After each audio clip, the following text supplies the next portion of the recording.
본격 시사 토크쇼 최영일의 시사본부. 안녕하십니까. 최영일의 시사본부 시작합니다. 자, 한 대기업이요, 직원이 비혼 선언을 하면 결혼하는 직원과 같은 지원금을 주겠다, 이런 발표를 했습니다.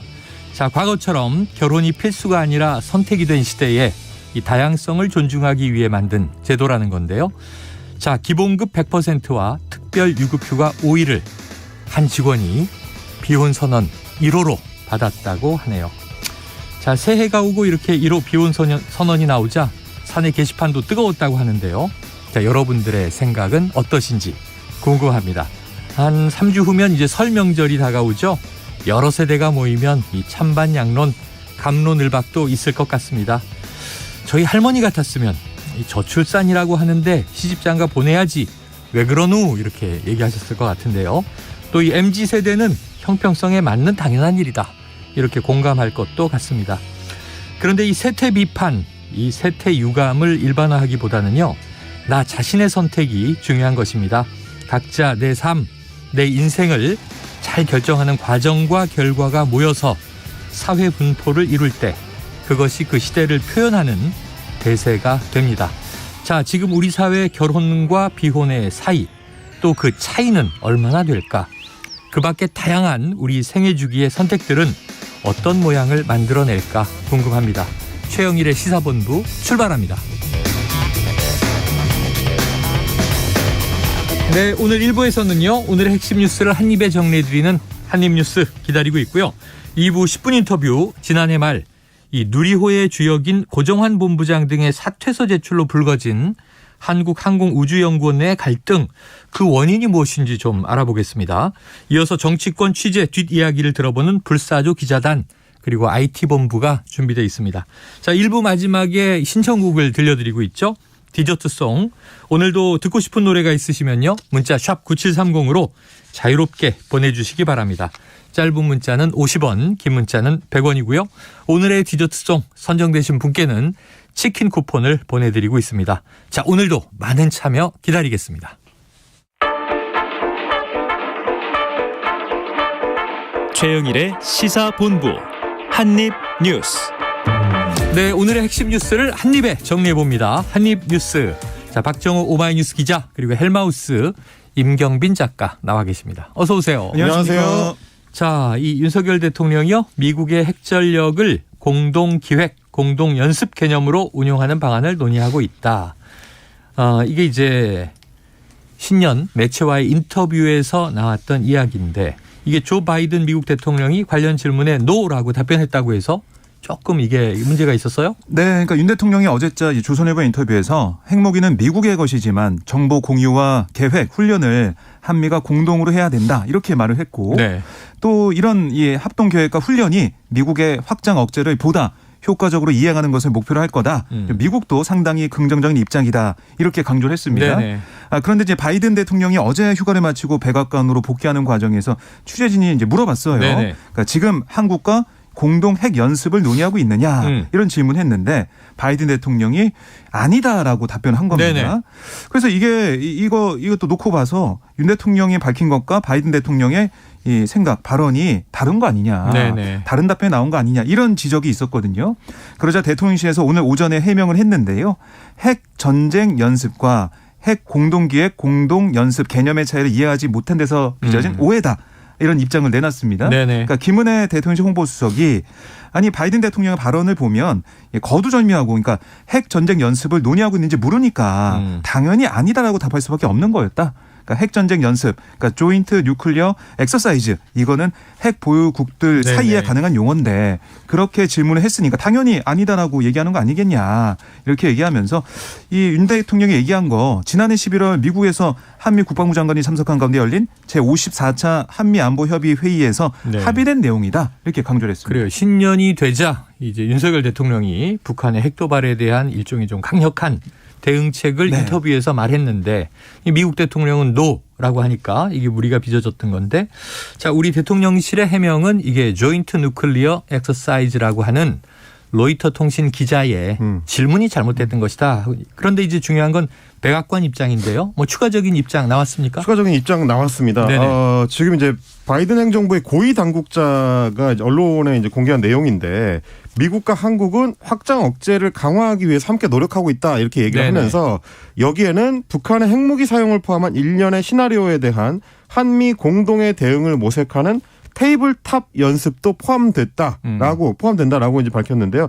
그러니까 테이블탑 엑서사이즈라고 하는 거는 결국 이제 탁상 모의 훈련을 이야기를 하는 것 같습니다. 이렇게 되면은 미국과 한국이 기획, 정보 공유, 연습, 훈련을 이제 확대할 것이라고 하는 윤석열 대통령의 발언과 일치한다. 이렇게 백악관 이제 고위 당국자가 정리를 했는데 조금 더 정리를 해드리자면 이런 겁니다. 이제 윤석열 대통령이 조선일보하고 인터뷰를 하면서는 영어로 뭐라고 했냐면 공동 기획 그러니까 조인트 플래닝 그리고 공동 연습 조인트 엑서사이즈 이 두 가지를 언급을 했는데 로이터 통신의 기자가 바이든 대통령한테 질문할 때는 뉴클리어 조인트 엑서사이즈라고 해가지고 윤석열 대통령의 이 표현을 받아서 이제 질문을 한 거죠. 근데 이제 바이든 대통령 입장에서 봤을 때는 조인트 엑서사이즈가 되면 실제로 핵을 어떻게 운용할지를 실 훈련을 하는 걸로 이해를 해서 실 훈련을 하려면 사실 양쪽이 다 핵 보유국이어야지만 공동 훈련을 하는 거고 그거는 지금 검토하고 있지 않다 이렇게 노라고 얘기를 한 건데. 탁상 훈련으로 이제 범위를 좀 좁히면 그거는 지금 우리가 논의하고 있다. 이런 얘기가 되는 겁니다. 이게 이제 개념이 서로 이제 섞어서 사용되다 보니까 양자 간에 기자들이 왔다 갔다 하면서 약간 좀 이제 오해를 불러일으켰던 이런 부분이 있는 것 같은데 다만 중국이 굉장히 이 문제에 대해서는 예민하게 반응을 할 수가 있습니다. 한미가 핵전력 자산을 어떻게 운영할지를 구체적으로 연습이나 훈련 개념으로 가져가게 되면 중국이 반응하게 되는 이제 어떤 수위를 우리가 좀 예측하기 좀 어렵기 때문에 아직까지는 모의 훈련 차원에서 검토하고 있는 걸로 좀 보여지는 좀 그런 대목입니다. 그래요. 자, 이게 일단은 뭐 해프닝으로 정리됐습니다. 우리 대통령실의 해명과 백악관의 고위 당국자가 이야기한 이 기자의 질문에 오해의 소지가 있었다. 이것은 뭐 맥락이 같고요. 또 이제 한국 측이 이야기한 것이 맞다라고 하는 또 이제 백악관의 입장도 나왔습니다. 자, 이게 그런데 용어의 정리가 이게 정말 중요하기 때문에 이게 군사 작전까지를 염두에 두고 나오는 얘기잖아요.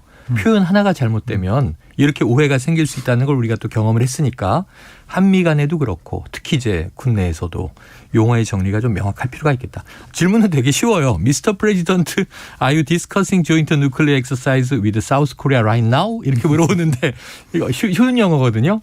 근데 이게 joint nuclear exercise가 어떻게 해석되느냐가 상당히 좀 오해 여지가 있을 수 있는 표현이기 때문에 이 중요한 대목이다. 용어 정리가 중요하다. 이렇게 정리해 보겠습니다. 근데 이제 이 부분을 윤석열 대통령이 신년 그 조선일보의 기자회견에서도 강조한 것도 결국은 우리가 아직은 뭐 미국의 핵 우산 아래에 있다라고 이제 동맹으로서 이제 믿고 있지만 그럼에도 불구하고 이제 북한의 이제 핵자산 위협이 계속 높아지는 상황이기 때문에 우리가 미국을 완전히 믿을 수 있느냐.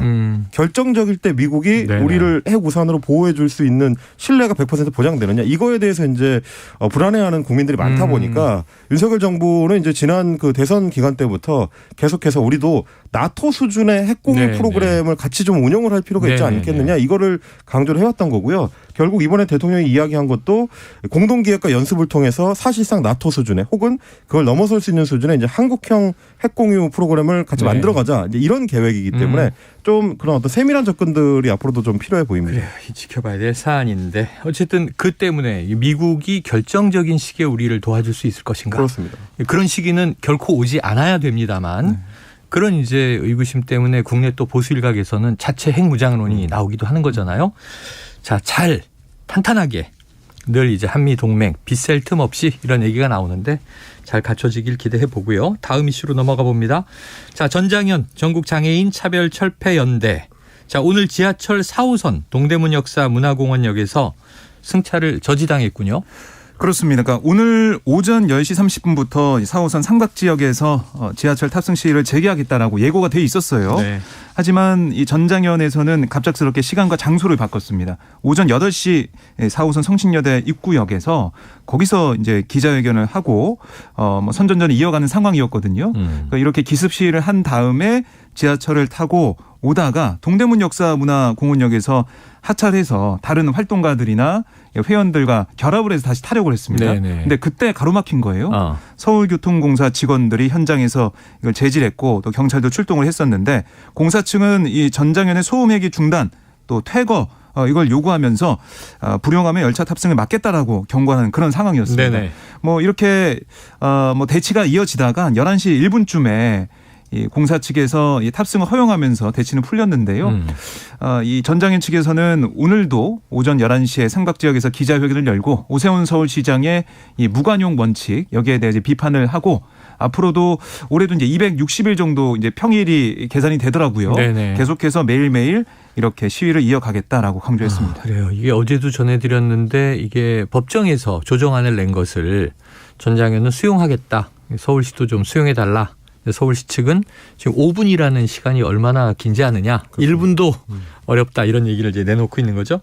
자, 전장현이 어제는 서울 지하철 4호선 지금 말씀하신 삼각 지역에서 13시간 동안 지하철 탑승 시위를 또 벌였군요. 그렇습니다. 어제 아침부터 이제 오후 9시 40분쯤까지 고 우동민 장애인 활동가 추모제를 하면서 탑승을 이제 계속 시도하는 이제 시위를 벌였는데요. 그러다 보니까 서울교통공사에서는 퇴근길 열차를 비롯해서 이제 지하철 4호선에 대해서 13대를 무더기로 이제 무정차 통과하도록 그래서 삼각지역에 이제 차가 아예 서지 않는 그런 상황이 좀 계속 벌어졌습니다. 그러다 보니까 이제 서울시가 이제 말씀하신 것처럼 민사소송 강제 조정안을 이제 거부한 상태이기 때문에 앞으로도 상당 기간 양측의 이런 식의 어떤 대치가 좀 이어지게 될 것 같고요. 그러다 보면 출퇴근길에 이 시민들이 겪게 된 불편이라는 거는 해소되기가 좀 쉽지는 않아 보인다. 그러다 보니까 지금 뭐 시민사회 일각에서 나오는 얘기도 그렇고요. 계속 이렇게 서울시가 강경한 방안만을 가지고 이제 갈 게 아니라 전장에서 요구하는 부분들을 어떻게 이제 수용할지를 같이 좀 논의하는 방안을 찾아보는 게 좋지 않겠느냐. 뭐 이런 얘기들도 나옵니다. 그러니까 이제 합리적이고 현실적인 시간을 가지고 19개 이제 요구되고 있는 역사의 엘리베이터를 언제부터 언제까지 어떻게 놓겠다. 그렇습니다. 그러면 이제 이게 서로 좀 양해될 수 있는 타협의 어떤 절충점이 아닌가 이런 생각도 드는데 우선 제일 중요한 거는 좀 소통. 그래야 시민 불편이 사라지지 않을까. 또 장애인들의 요구도 어느 정도 수용이 되지 않을까 생각해 봅니다. 다음 이슈를 보죠.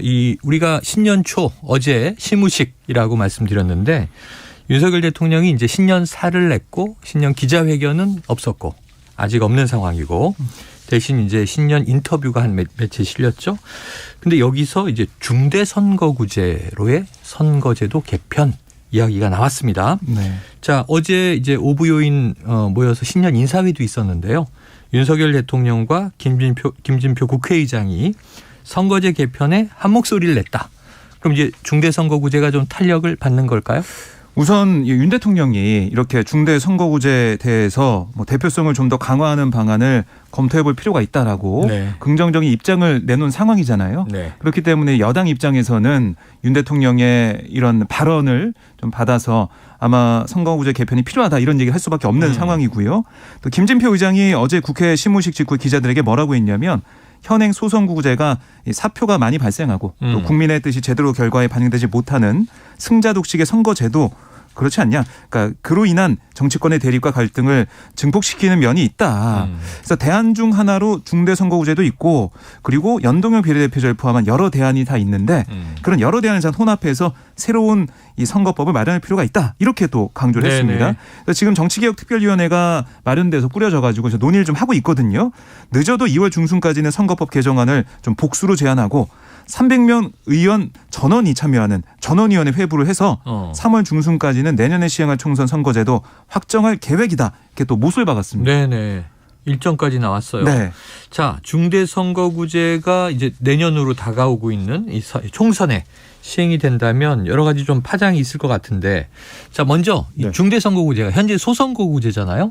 뭐가 다른지 좀 간략하게 설명해 주시고 여야 입장은 어떻게 나오고 있습니까? 뭐 간단하게 설명을 하자면 이제 소선거구제는 한 개 지역구에서 한 명의 당선자만을 뽑는 방식입니다. 그 대신 선거구를 이제 잘게 쪼갠 거죠. 그렇습니다. 지금 우리가 이제 시행하는 방식이 이제 소선구제고요.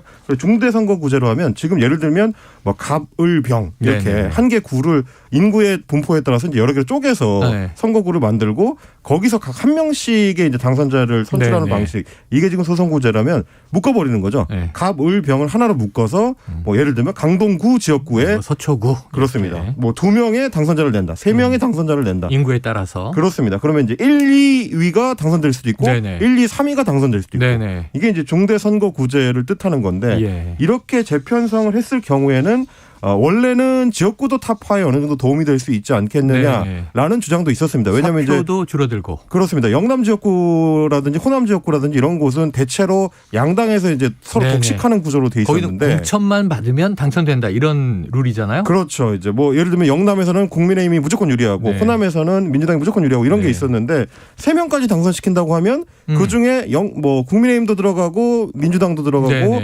여차하면 뭐 정의당 같이 제3당도 들어갈 수 있는 여지가 열린다라는 주장이었는데 반대쪽에서는 그렇게 해봐야 자칫하면 영남에서는 국민의힘이 1, 2, 3등 다 하고 호남에서는 민주당이 1, 2, 3등 다 하는 오히려 역효과가 날 수 있다. 그게 왜냐하면 복수공천을 해서 한 당에서 후보가 여럿이 나오니까 그렇죠. 그것도 그렇고요. 이제 복수공천을 제도적으로 막는다고 해도 무소속으로 출마하는 비슷한 계열의 후보들 어떻게 막겠느냐. 이제 이런 문제들이. 탈당에서 무소속으로 나왔다가 복당하는. 그렇습니다. 흔히 그런 경우가 있어서 이게 간단한 문제는 아닌데 그러다 보니까 양당에서도 다 의견들이 엇갈리고 자기 지역구가 어디냐에 따라서도 정치인들의 어떤 생각이 좀 엇갈리고 계산이 다르고 이렇게 나오는 겁니다. 이재명 민주당 대표 같은 경우는 장점으로는 소수자들의 진입이 가능해지고 신인의 진출이 용이하다는 주장도 있지만 한편으로는 기득권, 소위 유명하고 경제력 큰 사람들만의 장이 될 수도 있다.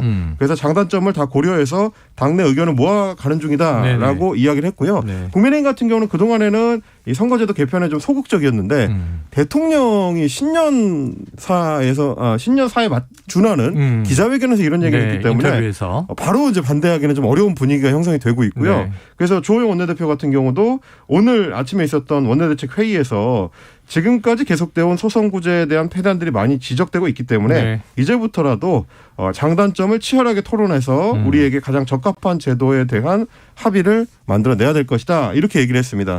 이 이야기의 이 외면을 보면 이제부터 논의를 시작해 봅시다. 이지만 내면을 보면 뭐라고 정해놓지 말고 일단 이야기해 봅시다.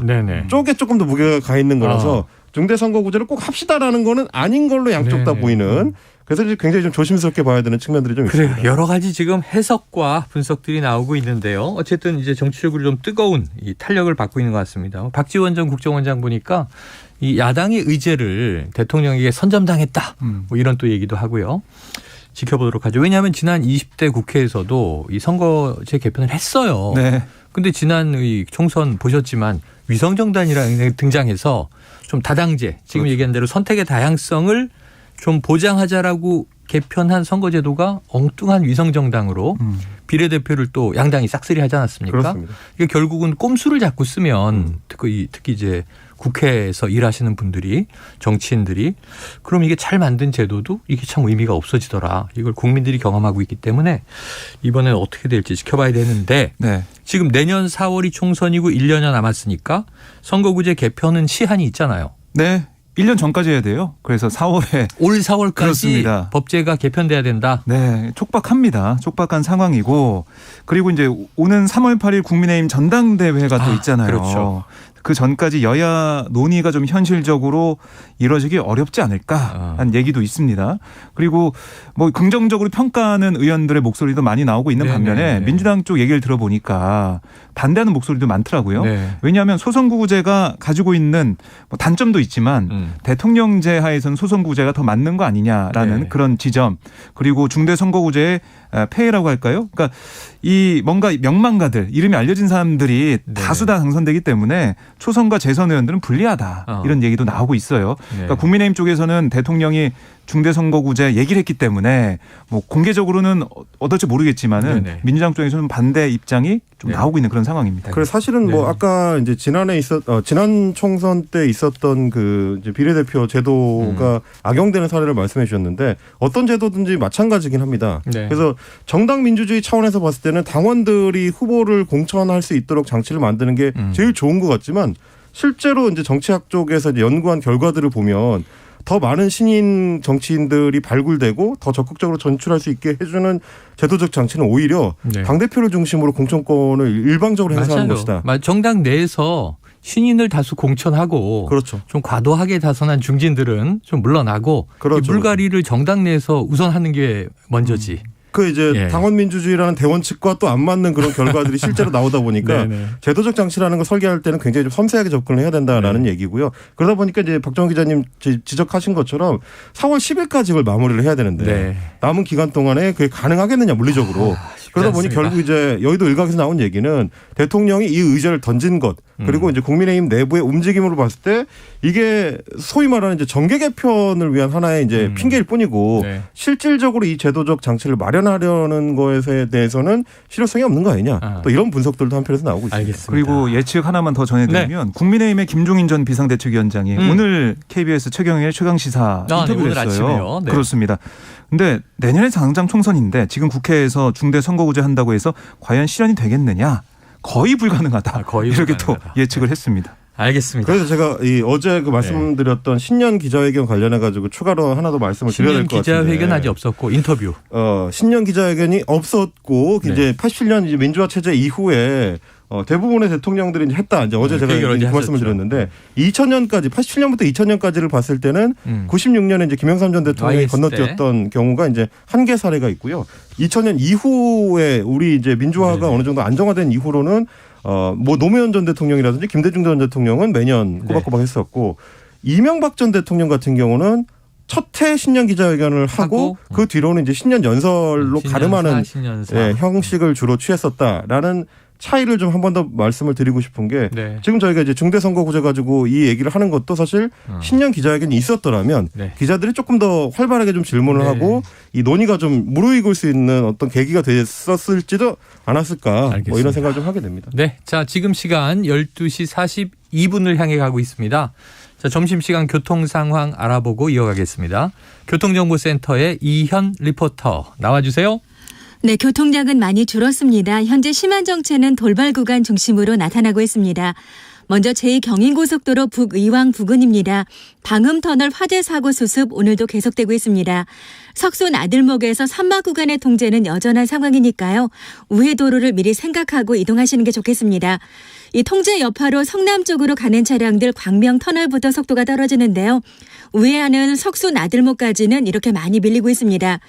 그리고 43번 국도 아산 쪽으로 가는 길입니다. 작업 여파 크게 받고 있는데요. 오성 나들목 부근 1차로에서 작업 중이라 뒤쪽 정체가 극심한 상황입니다. 서울시내 올림픽대로는 양방향으로 돌발 구간이 있습니다.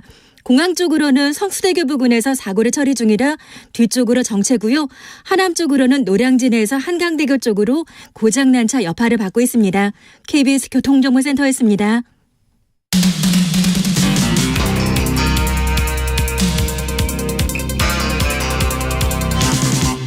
최영일의 시사본부. 네, 민주당 이재명 대표는 어제 경남 양산의 평산마을을 찾았습니다. 문재인 전 대통령을 예방했는데요. 자, 여기서 박 기자님 어떤 메시지가 나왔습니까? 네, 그러니까 이재명 대표와 지도부가 1시간 반 정도 문재인 전 대통령 부부와 오찬과 다관하면서 대화를 나눴는데요. 이 자리에서 문 전 대통령은 현 정국에 대해서 민주주의가 퇴행하는 것 같아서 안타깝다. 역사가 퇴행하는 것 같아 안타깝다. 어렵게 이룬 민주주의가 후퇴하지 않도록 지켜야 한다. 이런 취지로 말했다고 복수의 참석자들이 전했고요. 네. 그리고 뭐 이 분위기는 계속해서 화기애애했다라고 참석자들이 얘기를 했는데 어쨌든 문 전 대통령이 이 자리에서 이재명 대표 중심의 노력까지 언급을 했거든요.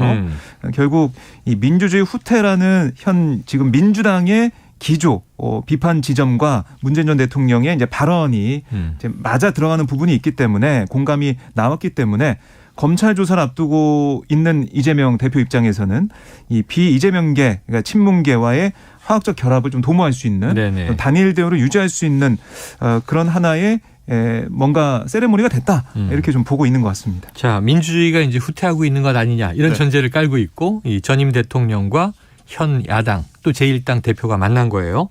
국민의힘에서도 반응이 나왔겠죠? 그렇습니다. 주호영 원내대표 같은 경우는 이제 굉장히 좀 강력하게 비판을 했는데요. 제발 자중하시라라고까지 이야기를 했습니다. 문재인 전 대통령을 만나 뵙고 진솔하게 당신이 집권하던 시절에 5년 동안 대한민국 민주주의가 어떻게 됐는지 토론하고 싶다. 또 이렇게 이제 비꼬기도 했고요. 그러면서 이제 5년 동안 적폐몰이 한다고 과도한 권한을 남용을 했고 검찰과 사법부를 장악해서 자기 편 비리를 덮어주고 검찰에 대해서는 정기 인사철도 아닌데 수시로 자기 편 비리 수사하려는 수사팀을 해체했다. 뭐 이런 식의 이제 비판적 얘기들을 쏟아냈고 문재인 전 대통령이 신년에 민주주의 후퇴를 언급하는 거는 잊혀지고 싶다는 본인의 말씀과도 맞지 않다. 그러면서 국민들로부터 저런 분을 5년간 어떻게 대통령으로 모셨는가 의아심이 들게 할 뿐이다라고 이야기를 했습니다. 그러니까 사실은 뭐 박정원 기자 짚어주신 것처럼 민주당 내부에서는 어떤 결속을 단단하게 하는 굉장히 좀 어떤 중요한 계기가 됐지만 국민의힘이 봤을 때는 그 결속 자체가 이 뭐 내년 총선을 위해서 결코 유리한 게 아니기 때문에 뭐 이런 식으로 이제 문재인 전 대통령에 대한 위편을 말을 얹기도 했습니다. 네. 자, 제가 궁금한 건 어제 이 대목에서 어제 그 대통령이 주관한 신년 인사식이 있었잖아요. 오보요인도고. 여기에 이제 민주당 이재명 대표도 초청을 했다는 거죠. 그렇습니다. 대통령실은. 네. 그런데 이제 이 기자가 질문을 하니까 이재명 대표는 처음 듣는다. 네. 이거 몰랐다. 그런 취지였고. 근데 민주당 당대표 비서실장은 이메일로 온 건 맞다. 그런데 전화 한 통 없이 이메일만 띡 왔는데 일정이 있어서 못 간다고 회신했다 이런 얘기예요. 요거는 2부 불사조 기자단에서 좀 자세하게 저희가 어떻게 된 상황인지를 들어보려고 합니다.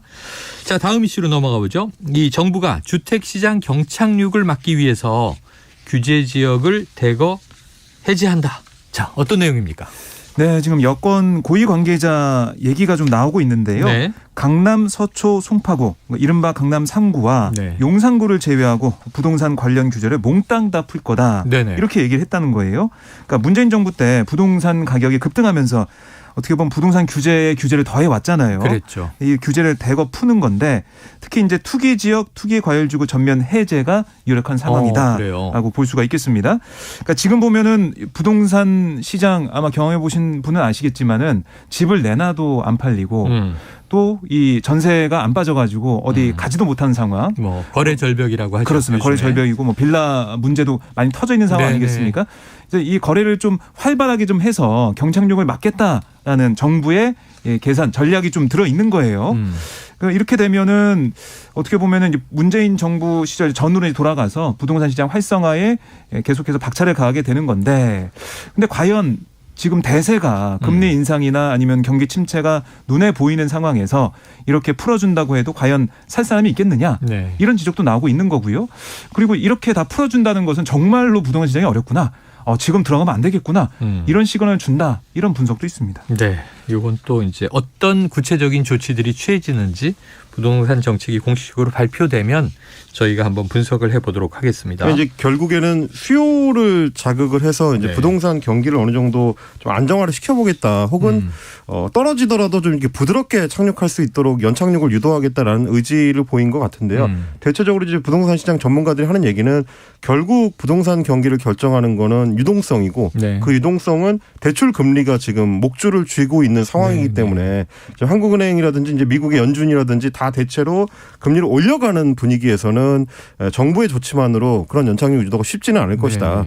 물론 이제 정부 입장에서는 뭐라도 해봐야 되기 때문에 최대한의 정책적 어떤 대안들을 계속 좀 만들어 가고 있습니다만은 상황은 올해 내내 쉽지는 않을 것 같다라는 게 좀 대체적인 분석인 것 같습니다. 아유, 참 지난 정부에서는 이게 그렇게 규제를 정부가 하려고 하는데도 못 잡아가지고 부동산 가격이 뛰어서 난리였는데 이번 정부에서는 또 어떻게든 좀 시장을 살려보려고 하는데 지금 이제 냉랭하다 이런 얘기죠. 박근혜 정부 시절에 이제 최경환 경제부총리가 빚내서 집 사라.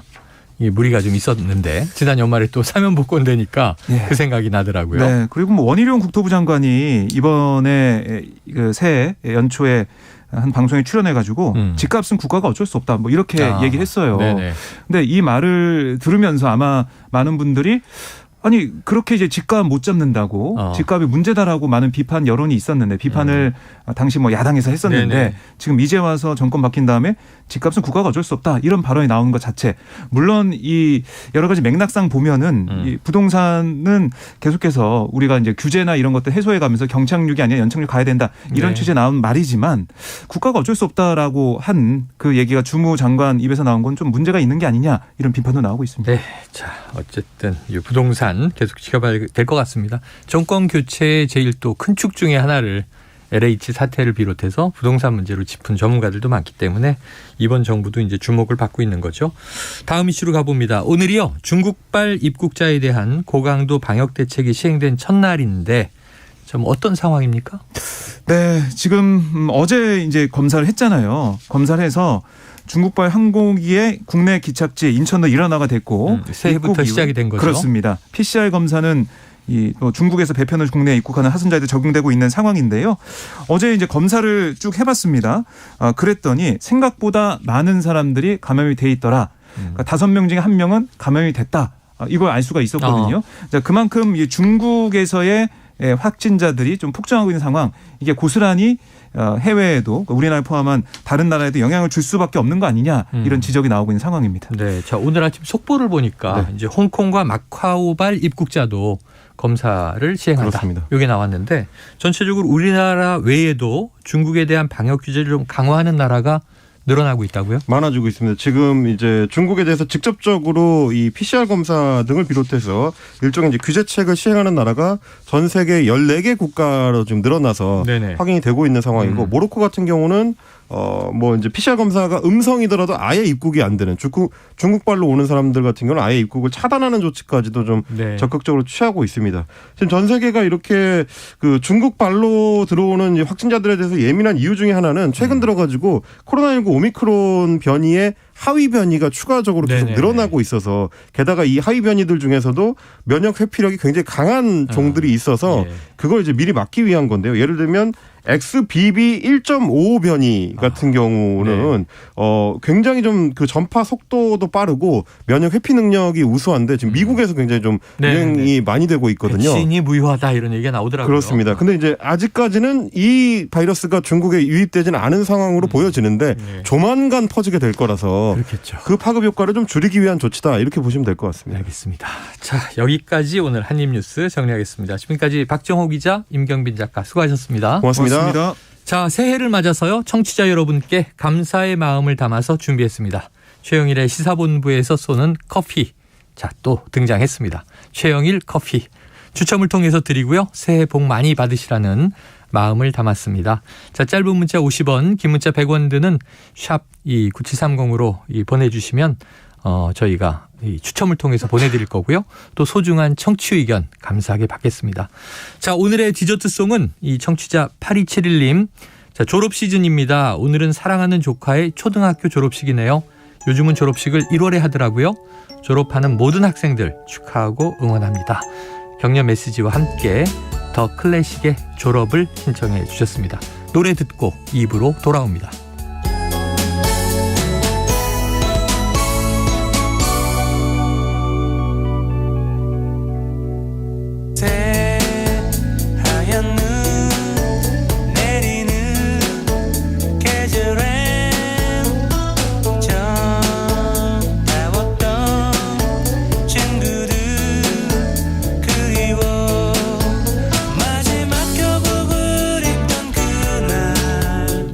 그저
안녕하세요.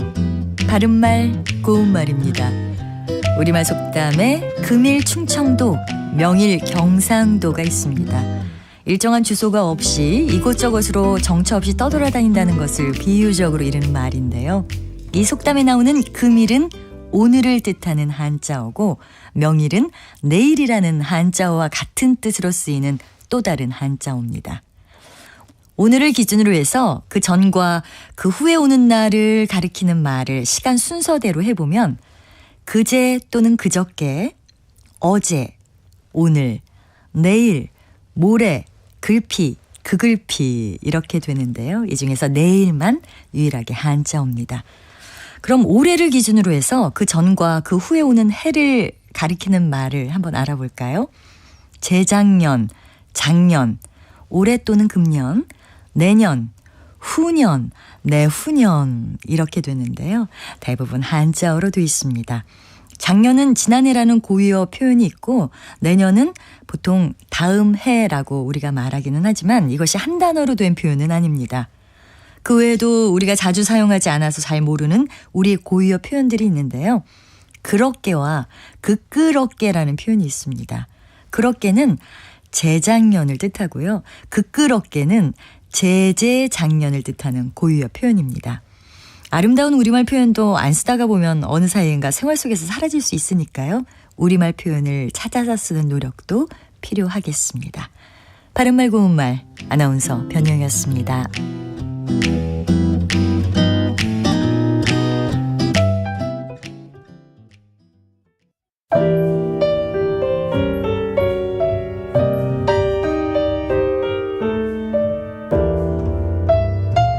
내일의 품격, 김성환의 시사야에서 챙겨가세요.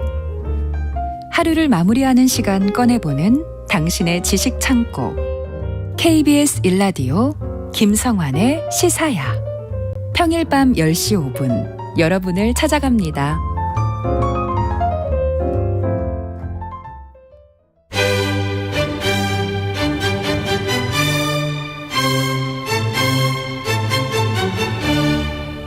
여유로운 저녁 시간, 고품격 시사토론과 함께하세요.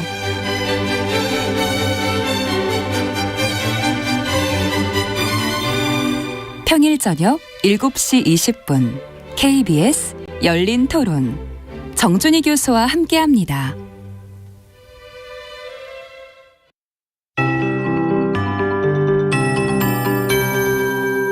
KBS 58분 날씨.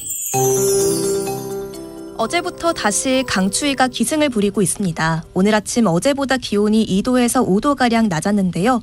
한파특보가 내려진 중부 내륙과 경북 북부를 중심으로 낮에도 공기가 차갑겠습니다. 아침에 영하 9도로 출발한 서울은 아직 체감온도가 영하 6도에 머물러 있습니다. 한낮 기온은 서울과 원주 0도, 대전 3도, 광주 4도, 부산 7도 안팎으로 어제와 비슷하거나 약간 높겠습니다. 찬바람이 체감온도를 끌어내리고 있는 만큼 옷차림 따뜻하게 해주시기 바랍니다. 바람은 전라권 해안과 제주도에서 특히나 강하게 불고 있습니다.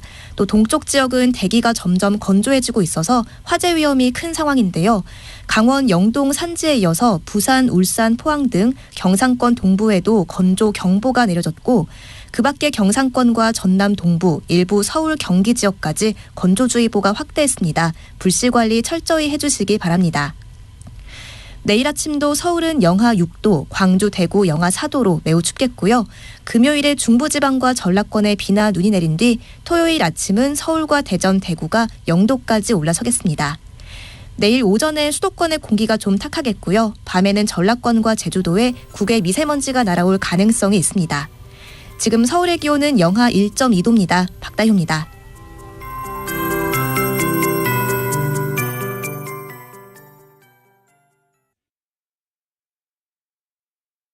정성을 다하는 국민의 방송 KBS가 한시를 알려드립니다. AM 711kHz, FM 97.3MHz, KBS 1라디오입니다. HLKA.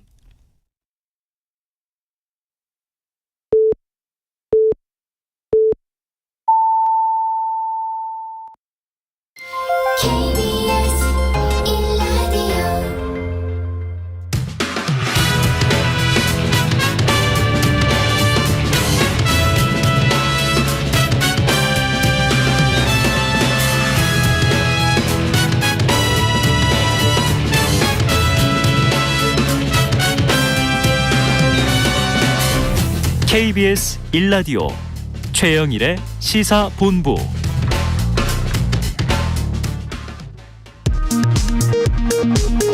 이 시각 라디오 정보센터 뉴스입니다. 코로나19 겨울철 재유행이 계속되는 가운데 신규 확진자 수는 8만 명대를 기록했습니다.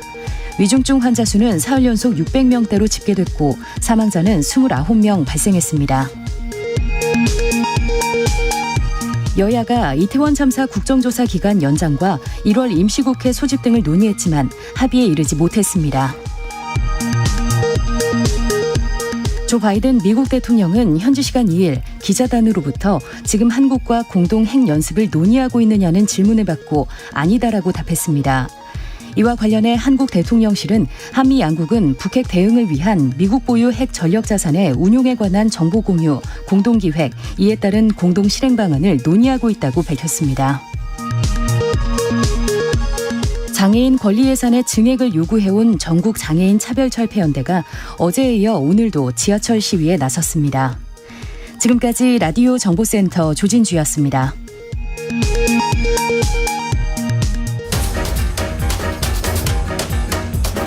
최영일의 시사본부 10분 인터뷰. 네, 지난달 30일에 국방부가 고체 연료 추진 우주 발사체 시험 비행에 성공했다. 이런 소식을 밝혔습니다. 자, 통상 이 우주 발사체 이렇게 부르면요, 한국항공우주연구원, 즉 항우연을 떠올리게 되는데요. 이 우주 발사체와 또 대륙간 탄도미사일이 어떤 관계인 것인가 궁금해하는 분들 많아서 오늘 이 전문가를 모셨습니다. 최근 또 항우연에서요, 이 누리호, 우리 자체 한국형 발사체 주역들이 줄사표를 냈다, 이런 소식도 들려오면서 자, 올해 상반기 누리호 3차 시험 발사에 대한 또 우려도 일부 나오고 있습니다. 한국항공우주연구원 원장을 지내신 조광래 항우연 연구위원과 자세한 이야기를 나눠보려고 합니다. 자, 원장님, 연구위원님, 어서 오십시오. 네, 안녕하세요. 자, 새해 복 많이 받으시고요. 네, 새해 복 많이 받으십시오. 네. 자, 항우연 원장을 지내셨고요. 현재 네. 연구위원이신데 항우연에 한 몇 년째 계신 거예요? 지금 35년째 근무하고 있습니다. 네. 전문가 중에 전문가라고 불러도 뭐 과언이 아닐 것 같습니다. 네. 자, 30년 넘게 우주 발사체 분야 전문가로 활동하신 건데요. 지난해 12월 30일 저녁에 이 전국 각지에서 미상의 비행차가 확인되면서 뭐 제보 문자들이 들어오고 깜짝 놀란 분들이 많았단 말이죠. 네. 알고 보니까 국방부의 고체 연료 추진 우주 발사체 시험 비행이었다. 자, 우주 발사체 하면 항우연의 누리호인데 네. 이거 항우연에서만 하는 게 아닌가 봐요. 그렇죠. 예. 우주 발사체를 뭐 항우연만 하라고 하는 그런 그 규정이라는 건 없습니다. 그래서 그런데 이제 이 우주 발사체라는 것이 매우 그 큰 물건이고 네네. 또 투자에 대해서 이 위험도가 매우 높습니다. 네네네. 그래서 이제 개인이 쉽게 하기가 어렵죠. 그래서 그동안 국가가 이제 주도로 항우연에게 이제 임무를 많이 주셨고 네. 그러나 이제 그 군 쪽에서도 또 이제 계속 군 목적으로 해왔으니까 그것을 좀 잘 활용해서 위성을 올리는 것으로 한번 활용하면 어떻겠느냐 하는 그러한 그 이제 이 생각들이 있었던 것 같아요. 그래서 이제 군에서도 하고 특히 요즘은 또 이제 민간에서도 스타트업에서도 이제 많이 그 미국의 일론 머스크를 보고 따라하는 것들이 많이 있죠. 뭐 일론 머스크, 제프 베이조스 뭐 민간에서도 많이 쏘더라고요. 네네. 그래서 뭐 꼭 항우연만 하라는 그러한 것은 없습니다. 그러한 규정은 없다. 네. 자, 우주 발사체와 그런데 ICBM 이른바 대륙간 탄도미사일 이게 이중 기술이다 이런 얘기를 해서 자, 군에서도 연구하는데 물론 이제 정찰 위성 같은 걸 띄우기 위한 우주선 로켓도 있겠습니다만 이게 또 좀 각도를 다르게 하면 사실상 탄도미사일 아니냐. 대기권 밖으로 나갔다 다시 들어와서 떨어지면 미사일이 되는 거잖아요. 이게 맞습니까? 예, 맞습니다. 이제 이 로켓 또는 뭐 발사체라고 하는 이 물건의 특성이 대표적인 이중용도 기술입니다. 지금 저 말씀하신 대로 민도 쓰고 군도 쓸 수 있는 그래서 민군 겸용 기술이라고도 얘기를 합니다. 그래서 이제 우리 흔히 이제 설명을 드릴 때 그 칼이 있는데 주방에서 음식을 만드는 거로 쓰면 굉장히 평화적이고 이로운 건데 그렇죠. 사람을 다치게 하는 데 쓰면 이건 굉장히 나쁜 흉기가 되지 않습니까? 그렇죠. 마찬가지로 이것도 이제 그런 의미에서 이중용도 기술이라고 하고 있습니다. 그런데 기술적인 본질은 거의 같습니다. 거의 같다. 야, 이게 아주 적절한 비유를 들어주신 것 같아요. 이게 이로운 도구가 될 수도 있고 위험한 흉기가 될 수도 있다. 자, 지난해 3월 이후 두 번째 시험 비행이었습니다. 네네. 국방부에서는 성공적이다 이렇게 발표했는데 혹시 원장님 전문가로 보시기에 어떻게 평가하세요? 제가 그 데이터를 정확히 보지를 못했습니다. 네. 뭐 공개가 안 돼가지고 그래서 뭐라고 말씀드리기는 어렵습니다만은 일반 언론에 공개된 것으로만 봐도 뭐 비교적 성공적이지 않았나 네네네. 이렇게 판단을 하고요. 다만 이거는 이제 시험 비행이기 때문에 네. 최종적으로 인공위성을 탑재하고 발사해서 인공위성이 우리가 목표로 하는 제 궤도에 들어가서 정상적으로 네. 궤도에서 작동을 할 수 있느냐 네. 하는 것을 이제 확인하기 전까지는 뭐라고 이렇게 평가하기는 좀 이른 것 같습니다. 그러니까 이제 중간 과정 정도의 개발 과정이다 보면 되겠군요. 네. 어쨌든 고체 연료 발사 뭐 2단 4단 분리에 성공했다 네, 이렇게 그렇습니다. 나오고 있으니까요. 네네. 누리호도 1차 때 다 됐는데 마지막에 그 모의 위성이 궤도에 올라가는 거에 추진력이 조금 부족해서 네. 이게 90점이다. 네네. 그랬는데 2차에선 100점 맞았잖아요. 네네. 자, 이 지난해 1차 시험 발사 문제도 있었고 국방부가 이제 개발 과정에서는 성공적이다. 그런데 국방부가 전면에 나서서 우주 발사체 개발이다. 이렇게 성과를 발표하기도 했고요. 네네. 또 이게 애초에 보통 우리 우주 발사체 실험은 예고가 되고 네네. 언론에서도 주목하고 네. 발사 장면까지도 이렇게 생중계하잖아요. 근데 이게 다 뭐지 하는데 네네. 그 꼬리의 궤적 연기가 밤하늘이 굉장히 특이하더라고요. 예. 다 놀랐는데 나중에 발표하니까 이런 점들은 좀 어떻게 보셨어요? 글쎄 뭐 다 이유가 있겠죠. 네. 저희들이 그 상세한 이 저간의 사정을 알 수가 없으니까 뭐라고 함부로 말씀드리기는 어렵고요. 네. 제가 작년 3월에 이렇게 했을 때 국방이라는 그 명찰을 달고 하는 건 좀 바람직하지 않다. 이런 의견을 말씀을 드렸어요. 오해의 여지도 있다. 왜 그렇죠. 가장 큰 게 오해의 여지입니다. 네네네. 저희들이 누리호를 할 때도 외국 각국으로부터 어떤 얘기를 듣느냐면은 야 니네들 하는 거나 북한 하는 거는 뭐가 달라. 이렇게 얘기를 해요. 네네네. 그리고 우리 국내에도 그런 지적을 하시는 분들이 가끔 있어요. 근데 그거는 완전히 차이가 다르다는 겁니다. 네. 왜냐하면은 북한은 유엔에서 제재를 받고 있습니다. 그렇죠. 하지 못하게. 그렇죠. 근데 우리는 모든 것을 투명하게 공개하고 하고 있는데 네네. 왜냐하면 이것을 개발하는데 많은 나라가 이렇게 좀 이렇게 의심스러운 눈으로 보는 거는 무기로 할까봐 그런 거잖아요. 그러니까 무기로 안 한다는 것을 우리가 투명하게 보여줌으로써 우리 우주 개발을 할 수 있는데 근데 국방부 명찰 탁 달고 나오면은 저거는 아닌 것 같다. 이제 이래서 국제사회에서도 좀 좋지 않다. 그리고 국제사회에서도 이 부분은 매우 민감한 물건이기 때문에 대단히 상투적이기는 합니다만은 평화적 이용이라는 것을 항상 내겁니다. 그런데 국방부가 평화적 이용하는 데는 아니잖아요. 그렇죠. 네, 그러니까 이제 오해의 소지가 있어서 뭐 기술을 개발하고 또 국가 방위를 위해서 쓰는 거는 우리가 전적으로 지원을 하고 동의하지만은 너무 이렇게 앞서서 또 표면에 드러내서 하는 것은 이익이 별로 없고 내래 그 손해가 더 많이 생길 수 있다 하는 취지에서 그런 말씀을 드렸습니다. 국방부의 명찰을 달고 하는 것은 또 해외 민감한 여러 의심을 받을 수 있기 때문에 투명한 것이 좋다 이런 입장이십니다. 네. 자, 말씀하신 대로 뭐 이중 기술, 도구와 흉기 그 사이. 자, 그럼 이제 국방부도 뭐 개발은 하고 있고 또 과기부 당연히 이제 주도하는 주무부처고요. 그리고 이제 국방과학연구소 같은 또 연구기관도 있고 항우연이 있지 않습니까? 그럼 조직 간의 협업이나 정보 교환도 필요할 것 같은데 어떻게 되고 있나요? 그거는 뭐 잘 되고 있습니다. 그리고 그 서로 간에 우리 이제 국가적 입장에서 보면 한정된 자원을 아주 효율적으로 활용을 해야 되지 않습니까? 그렇죠. 그래서 조금 전에 말씀하신 국방과학연구소는 고체 위주로 한다.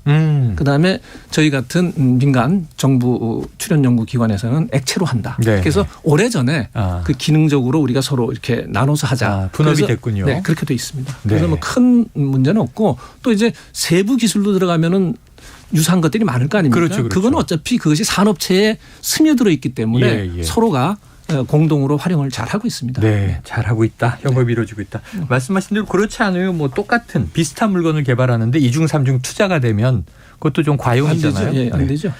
자, 협업은 문제가 없다. 고체는 국방, 액체는 항우연. 그런데 이제 고체, 액체 또 이제 장단점이 차이가 있는 것 같더라고요. 있습니다. 네, 있습니다. 네.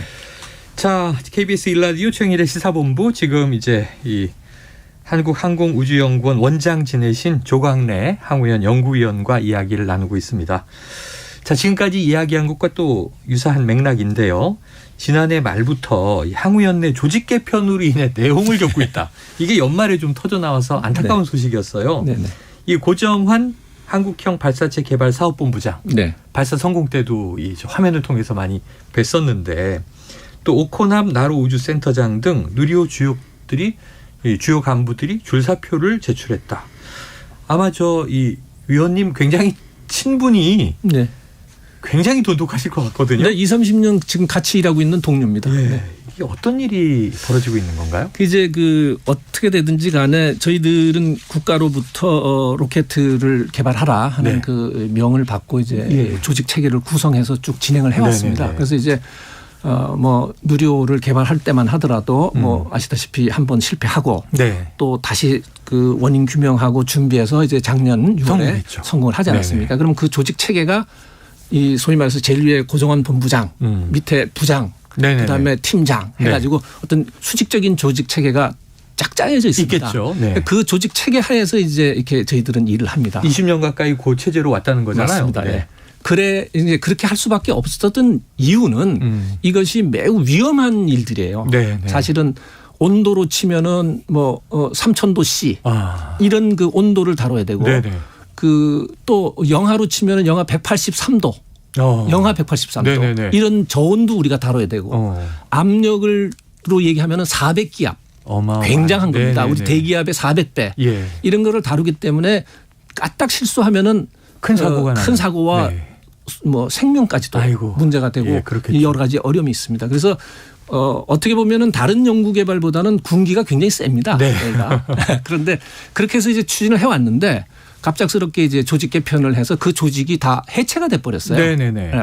조직이 해체되면은 일을 할 수가 없는 거잖아요. 그래서 이제 이 구성원들이 그렇게 조직 개편하시면 안 됩니다. 하고 이제 이 말씀을 이제 드렸던 거죠.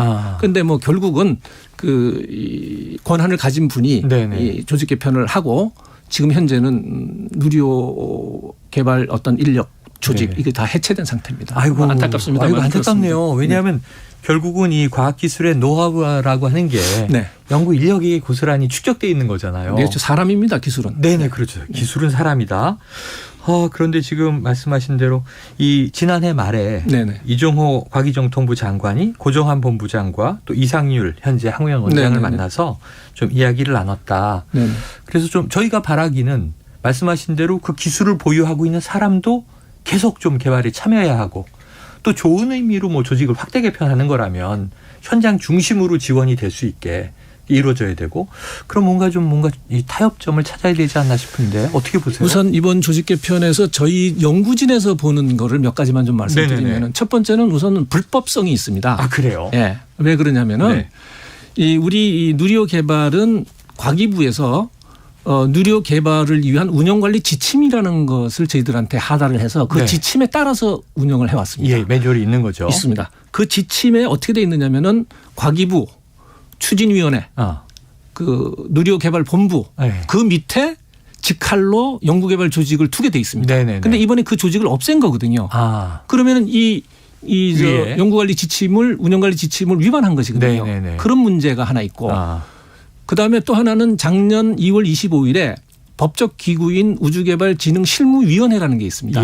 그 우주개발진흥실무위원회에서 앞으로 누리호가 끝나면은 그 다음 단계로는 어떻게 간다 하는 것을 정의를 해놨습니다. 그게 뭐냐면은 누리호 본부를 전환해서 다음 사업을 추진한다 이렇게 돼 있거든요. 그것도 또 위반했어요. 그래서 그런 부분이 다 위반 아니냐. 왜 조직 개편을 하더라도 규칙을 지켜서 해야지 그렇게 하느냐 하는 문제를 저희들이 제기했고 그다음에 또 타당성도 저희들이 납득할 수가 없어요. 왜 조직 개편을 해야 되느냐. 그 저희들이 이 질문을 하면은 첫 번째는 기재부가 그 공공기관 경영 혁신을 위한 가이드라인을 제시했는데 그 가이드라인 때문에 조직 개편을 한다 이렇게 얘기를 했어요. 그래서 그것이 언론에 보도되니까 기재부에서 가만히 있습니까? 우리가 언제 그런 얘기했냐? 이렇게 되니까 연구원에서는 또 해명 자료를 내요. 그거하고 관계없다. 그럼 무슨 말이 바뀌잖아요. 그러네요. 그리고 세 번째는 KBS의 그 TV와 인터뷰를 하면서 여러 개 사업 때문에 조직 개편을 할 수밖에 없다. 이렇게 얘기하는데 그것도 또 사실과 다르다는 거죠. 그래서 너무 이 위법적인 것도 있고 그다음에 이 진행 과정도 불공정하고 타당성이 없다. 이렇게 저희들은 보고 있는 거죠. 지금 걱정이네요. 자, 고종환 본부장 사퇴서에 발사체 개발사업본부 연구개발 조직이 해체됐기 때문에 이러한 체계로는 임무 완수가 불가능하다. 지금 이제 위원이 말씀하고 일맥상통합니다. 네. 지금 올해도 상반기에 누리호 3차 시험 발사 기대하고 있고요. 네. 앞으로 2027년까지 4차례 발사하고 네네. 2032년에는 달 착륙선 발사한다는 거잖아요. 맞습니다. 목표가. 네.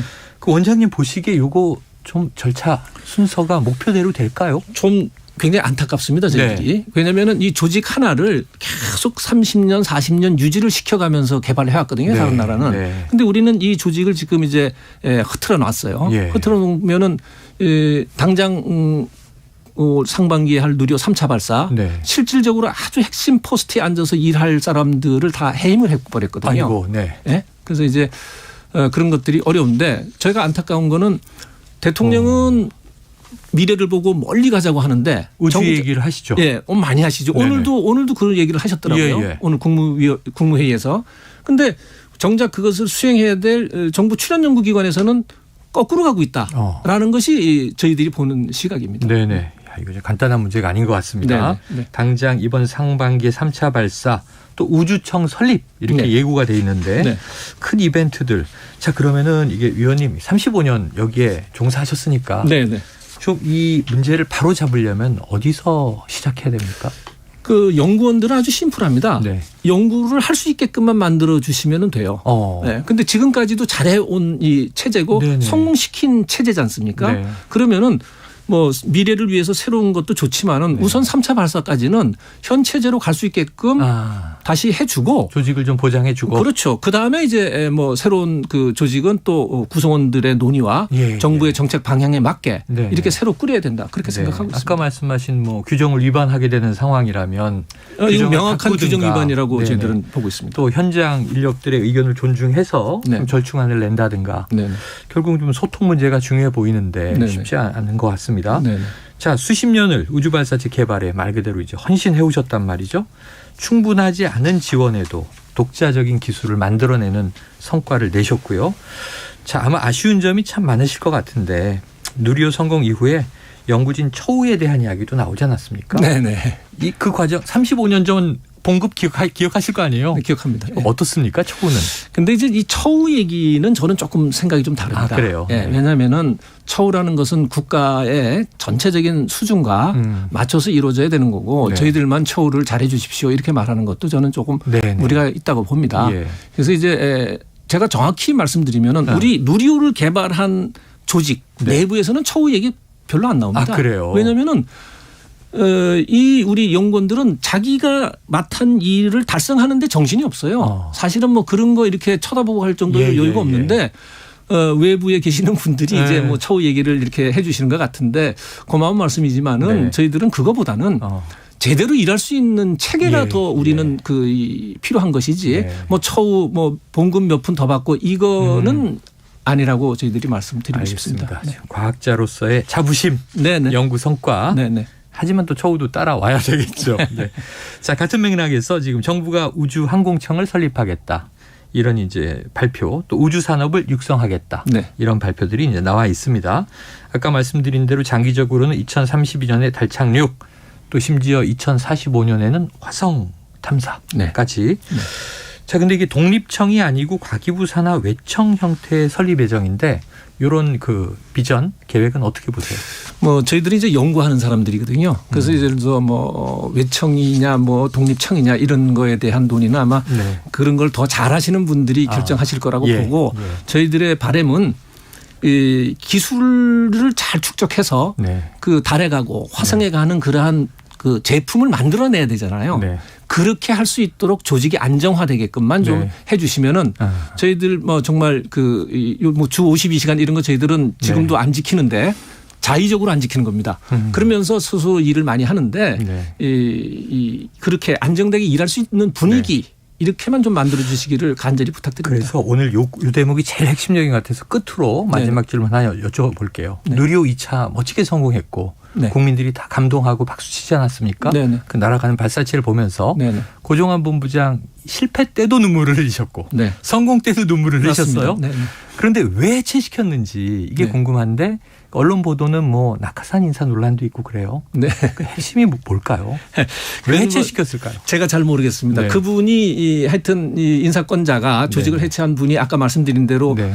나는 조직 개편을 하는 이유가 그 뭐 기재부 때문이다 또 아니다 다른 사업 때문이다. 또 여러 개 사업을 해야 된다. 근데 여러 개 사업도 없습니다. 왜냐하면 지금도 네네. 저희들이 누리호 사업하고 고도화 사업 하고 있거든요. 두 개. 네. 내년 그러니까 작년에 네. 올해 누리호 사업은 종료되고 차세대 사업 하나 시작됩니다. 그러면 올해도 또 2개 하는 겁니다. 네. 뭐 달라지는 게 없는데 네. 왜 조직 개편을 해야 되는지 저로서는 정말 이해가 안 되는 일이고요. 매우 답답한 심정입니다. 이게 우리나라 우주 개발에서 굉장히 중요한 분기점이라고 저는 생각이 되는데 네네. 지금 중요한 이슈가 하나 터져 있는 거고요. 네, 그렇습니다. 또 이런 일은 일반 조직에서도 터질 수 있는 일이거든요. 네네. 자, 끝으로 청취자분들에게 좀 어떤 말씀 남기고 싶으세요? 예, 우선 기본적으로 대단히 송구스럽고 죄송하다는 말씀을 드리겠습니다. 이후 여하를 막론하고 정부 출연연구기관 내부에서 조직의 문제로 국민들이 좀 불편하시게 해드려서 네. 죄송합니다. 그런데 저희들은 일을 정말 잘하고 싶고 제대로 해내고 싶고 빨리 국민들께 성공하는 모습을 보여드리고 싶습니다. 그래서 그것 때문에 저희들이 이렇게 정말 아우성을 네. 치는 것이니까 잠시만 좀 참아주시면은 예. 저희들이 추스리고 좋은 결과 보여드릴 수 있도록 네. 또 배전의 노력을 다하겠습니다. 아유, 오늘 이야기를 들으면서 이게 참 현장 인력들이 또 경험과 노하우를 가지고 있는 인력들이 계속 일을 더 잘할 수 있도록 해 주세요. 그거보다 중요한 게 어떻겠습니까? 네. 자, 인사권자 위에 또 인사권자가 계시니까 좀 오늘 인터뷰를 통해서 당부를 꼭 드리고 싶습니다. 오늘 말씀 여기까지 듣겠습니다. 말씀 고맙습니다. 감사합니다. 예, 지금까지 조광래 전 한국항공우주연구원 원장, 현재는 연구위원이었습니다.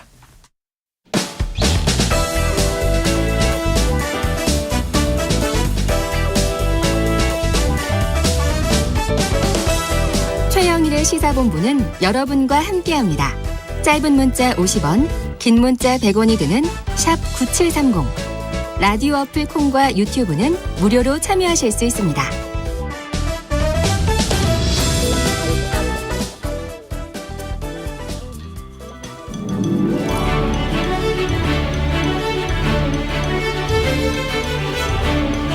네, 기자들의 눈으로 정치권 소식을 들여다봅니다. 불사조 기자단. 자, 경향신문 박순봉 기자, 운하일보의 이은지 기자, 새해에도 두 분 나와 계십니다. 어서 오세요. 안녕하세요. 자, 새해 시작되고 뭐 며칠 안 됐으니까 새해 복 많이 받으세요. 새해 복 많이 받으세요. 자, 또 윤석열 대통령 신년 기자회견 대신에 조선일보와 단독으로 심층 인터뷰를 했는데, 박 기자님, 네, 왜 경향신문이 아닌가 취재하셨을 거 아니에요, 과정을.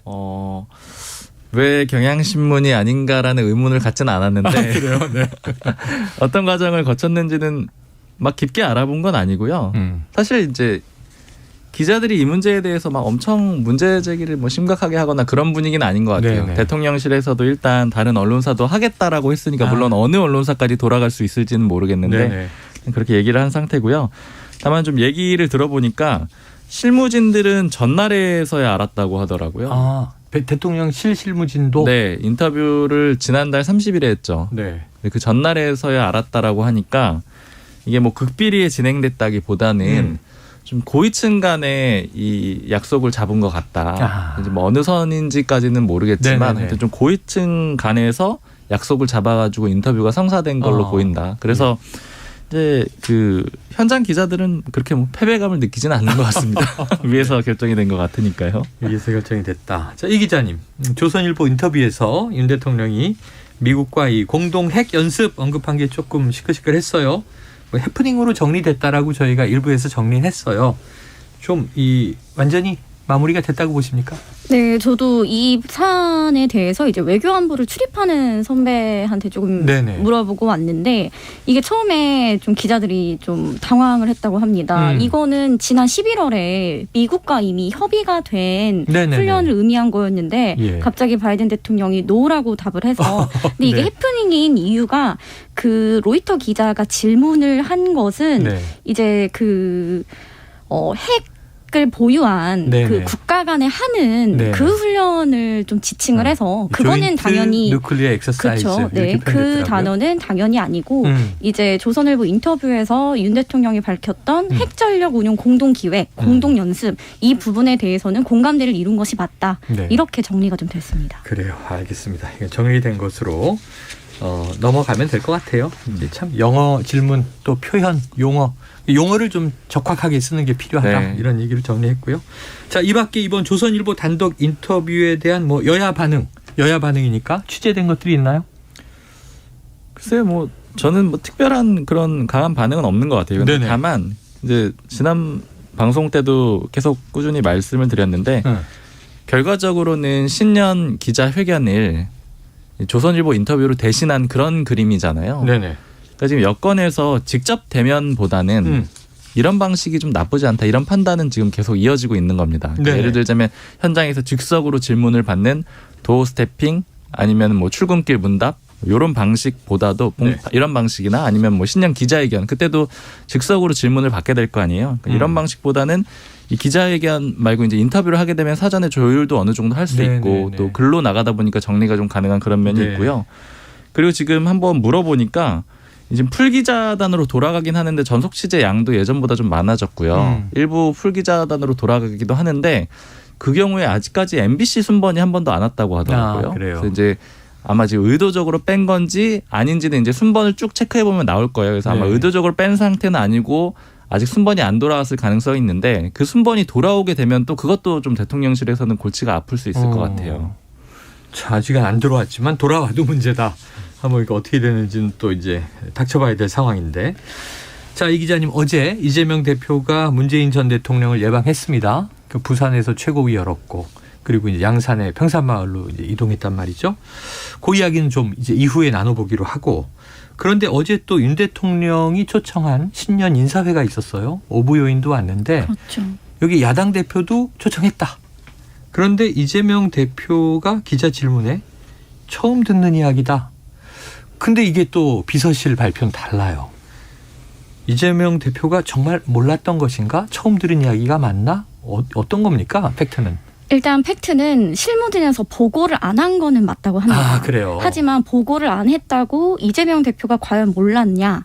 이건 또 별개의 문제라는 건데요. 보고를 안 하고 모르지 않나요? 매년 있는 겁니다. 이 신년 인사회는. 그간 야당 대표가 꾸준히 참석을 해왔고 다만 문재인 전 대통령이 2016년에 당시 민주당 대표일 시절에 이제 국회의 대치 상황을 고려해서 안 간 사례가 있었고요. 그래서 이 정치를 오래 한 이재명 대표가 오부 요인까지 참석을 하는 이 신년 인사회를 몰랐을 것이냐 이런 문제가 있는데요. 어쨌든 실무선에서 불참하기로 결정을 하고 이제 이재명 대표한테 보고를 안 한 건 팩트라고 합니다. 그런데 여기서 민주당이 좀 문제를 제기하고 있는 게 지금 보통 정무수석, 대통령실 정무수석이 하는 일이 이제 대통령실과 야당 간의 관계를 좀 조율하는 역할을 하는데 이번 이 행사를 초청하면서 행정안전부 장관 명의로 메일만 딱 왔다.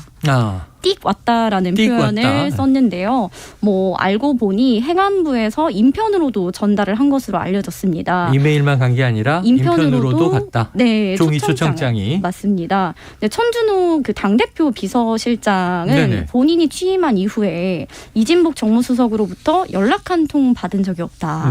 그리고 이런 신년 인사회에 야당 대표를 초청을 할 거면 적어도 정무수석이 전화 한 통이라도 했어야 되는 거 아니냐. 좀 절차상으로 그런 좀 하자가 있었다는 점을 좀 불쾌감을 강하게 표현하기도 했습니다. 그런데 일반적으로 궁금하네요. 어쨌든 실무진에서 불참을 결정했다. 근데 불참을 결정할 수 있어요. 그러면 이제 최종 의사결정자는 당대표잖아요. 그렇죠. 그럼 당대표에게 보고하고 저희는 불참하실 게 좋을 것으로 생각합니다. 이래야 되는데 불참을 결정하고 통보한 다음에 보고는 안 했다. 그렇죠. 이건 분명히 이상한 거죠. 네, 이걸 두고도 민주당 내부에서 이건 시스템 붕괴가 아니냐.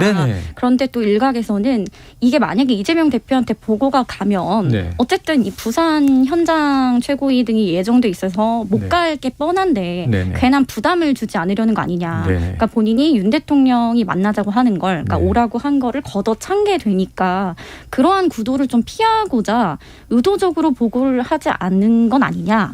이런 이야기도 좀 나옵니다. 그래서 결과는 기자가 물어보니까 처음 듣는 얘기다. 여러 사람 부르는데 저를 불렀다고요? 이렇게 반문까지 하면서 이게 더 이상해진 게 된 것 같아요. 자, 실무진의 결정을 이게 옳은 것인가 이게 좀 고민이 남습니다. 자, 어쩐지 뭐 22일에 이메일을 보냈다 했는데 그동안 전혀 언급이 없었던 게 자세하게 설명해 주시니까 이제 이해는 되고 종이 초청장도 갔는데 대통령실 정무수석이 아니고 행안부 그렇죠. 명의로 갔다. 자, 이게 참. 근데 대통령실에서는 해명이 뭐냐면 네. 이거는 행안부 주최 행사이기 때문에 대통령실 차원에서 그렇게 연락을 하는 것도 절차상 맞는 건 아니다. 이렇게 또 반박을 했습니다. 아, 그래요. 알겠습니다. 자, 박 기자님. 네. 이재명 대표의 최근 행보, 뭐 연말 연초 좀 어떻게 읽어야 될까요?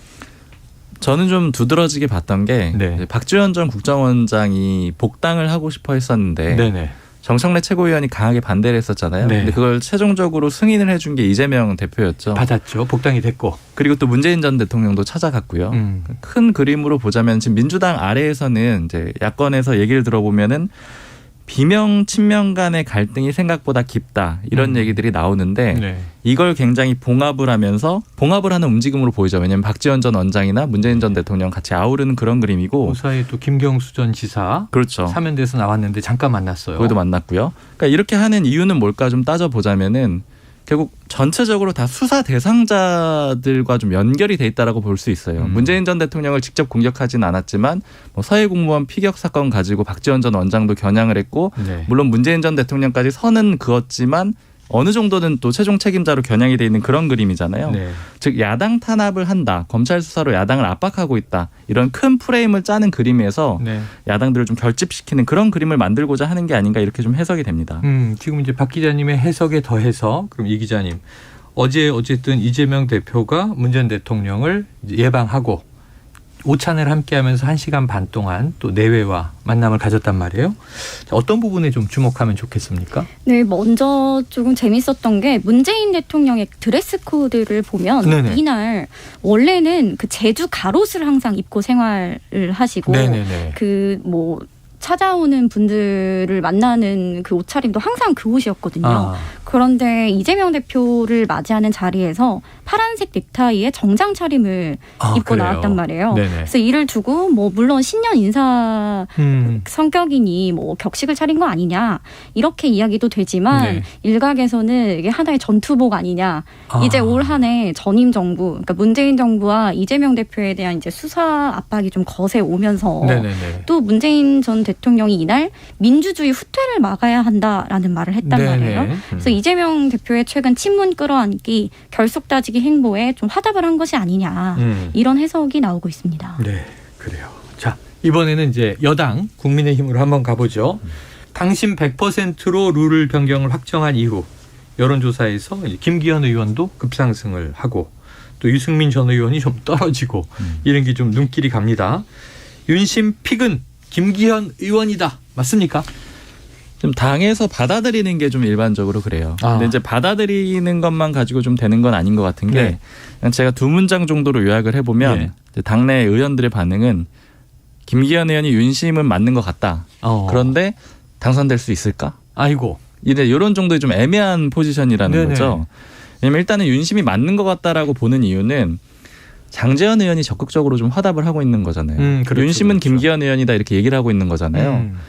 그게 가능하겠느냐라는 거예요. 만약에 실제 아니라면 실제 아닌데 그렇게 공개적으로 얘기를 하는 게 가능하겠느냐 이런 식의 의원들이 추정을 하면서 김기현 의원이 윤심은 맞는 것 같다 이렇게 보고 있는데 다만 실제로 보면은 김기현 의원 캠프에 아직 그렇게 화려하게 사람들이 모여 있지 않아요. 진짜 윤심이라고 사람들이 믿고 당대표가 될 거라고 한다면은 이 전직 의원들 같은 경우에는 많이 모일 수가 있거든요. 물론 이제 현직 당협위원장이나 현역 의원들은 당내 경선이다 보니까 끼지는 못하는데 많이 모여야 돼요. 예를 들자면 예전에 나경원 전 의원이 지난번에 이준석 전 대표 당선됐었던 전당대회 때 보면은 20대 국회의원 뭐 모임 같다 이런 평가가 나올 정도로 굉장히 많은 전직 의원들이 총 집결을 했었거든요.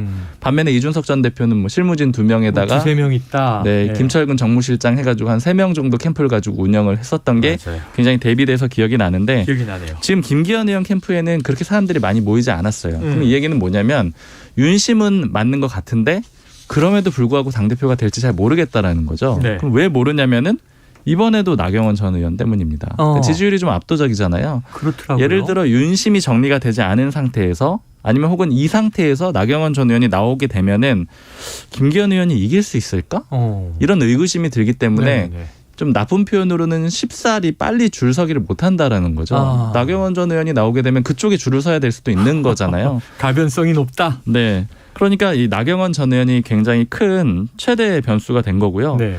결국 의원들이 윤심은 맞는데 어대김은 아니야. 어차피 대표는 김기현까지는 아니야. 예, 예. 이런 기류가 좀 강한 것 같아요. 그러다 보니까 좀 이런 현상이 나타나고 지지율이 오르긴 했는데 그렇게 압도적인 건 또 아니거든요. 네네. 여전히 3위권 정도 수준으로 조사가 되고 있잖아요. 이런 것도 확실하게 믿을 수 있는 표인가? 여기에 대한 의구심에서 시작된 결과로 좀 해석이 됩니다. 근데 아까 이제 말씀하실 때 장제원 의원이 정말 윤심이 아니라면 이렇게까지 공개적으로 지지하기는 어렵다. 근데 이게 업데이트를 새해 좀 해보면 권성동 의원은 나옵니까? 권성동 의원은 의지는 굉장히 강하다라고 해요. 근데 지금 현실적인 여러 가지 여건들이 좀 어렵기 때문에 출마할지는 고민 중이다. 네, 그리고 현실적으로 그 권성동 의원이 나오게 되면은 뭐 지난 방송에도 말씀드렸던 것 같은데 이 장제원 의원하고 포지션이 겹치거든요. 그러니까요. 그러니까 장제원 의원이 굉장히 적극적으로 만류할 수밖에 없고 다만 이제 권앤장 이 브라더가 서로 표면적으로는 사이가 좋다라고 얘기를 하고 있잖아요. 네네네. 그래서 장제원 의원이 본인이 나서지는 않고 장제원 의원의 또 측근 의원들이 일부 있잖아요. 뭐 박수영 네네네. 의원이라든가 김정재 의원이라든가 이 의원들이 나서가지고 좀 공개적으로 만류를 하는 그런 그림이거든요. 중재 조정을 하고 있는 중인 것 같다. 그러나 일단 권성동 의원은 추이를 볼 겁니다. 왜냐하면 이제 윤심이 아직 확정되지 않았다라는 메시지를 줄 수 있어요. 권성동 의원이 나오게 되면 결국 포인트는 김기현 의원의 지지율이 어느 정도 나오느냐예요. 이게 어느 정도 나오느냐에 따라서 권성동 의원이 나올지 말지 결정을 할 가능성이 높습니다. 네, 자, 또 하나의 변수를 짚어볼게요. 자, 내일 저희 시사본부에 유승민 전 의원이 이제 출연을 합니다. 인터뷰를 하게 될 텐데 내일 좀 더 이제 당사자에게 자세히 질문을 하겠습니다만 지금 이게 지난번부터 계속 우리가 친윤, 비윤, 반윤 그룹으로 이제 얘기를 하고 있잖아요. 네. 그럼 반윤의 지금 대표 주자잖아요.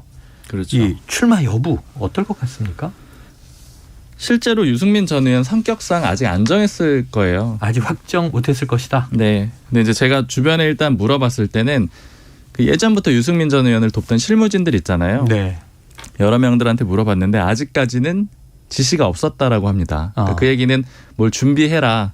뭐 당대표 선거 나갈 거니까 이렇게 해라. 이런 지시가 아직 일절 없었다라는 거예요. 그 얘기는 실제로 아직 결정이 안 됐다라는 그런 의미가 되는 거고요. 그리고 예전부터도 요 문제를 가지고 그 주변의 측근들이나 그 전직 의원들 가까운 사람들인데 많이 물어보면은 대체로 다 부정적으로 얘기를 하더라고요. 유승민 전 의원이 나가지 않을 거다. 최종적으로는 이런 얘기들을 많이 들었는데 그게 왜 그러냐면은 유승민 전 의원이 당대표가 최종 목표는 아니거든요. 그러니까 그 최종 목표를 한다면 결국 안철수 의원처럼 대선이 다음 차기 대통령이 목표일 거예요. 근데 차기 대통령을 한다라는 그 목표로 봤을 때 이번 전당대회에 나오는 게 도움이 되느냐 안 되느냐 이걸 많이 따져볼 겁니다. 근데 1차적으로 보자면은 전당대회에 나와서 당선되기가 일단은 굉장히 좀 어려운 구조가 됐죠. 당원 100%가 되면서요. 꼴대로 옮겼다 이런 표현도 나왔잖아요. 그렇죠?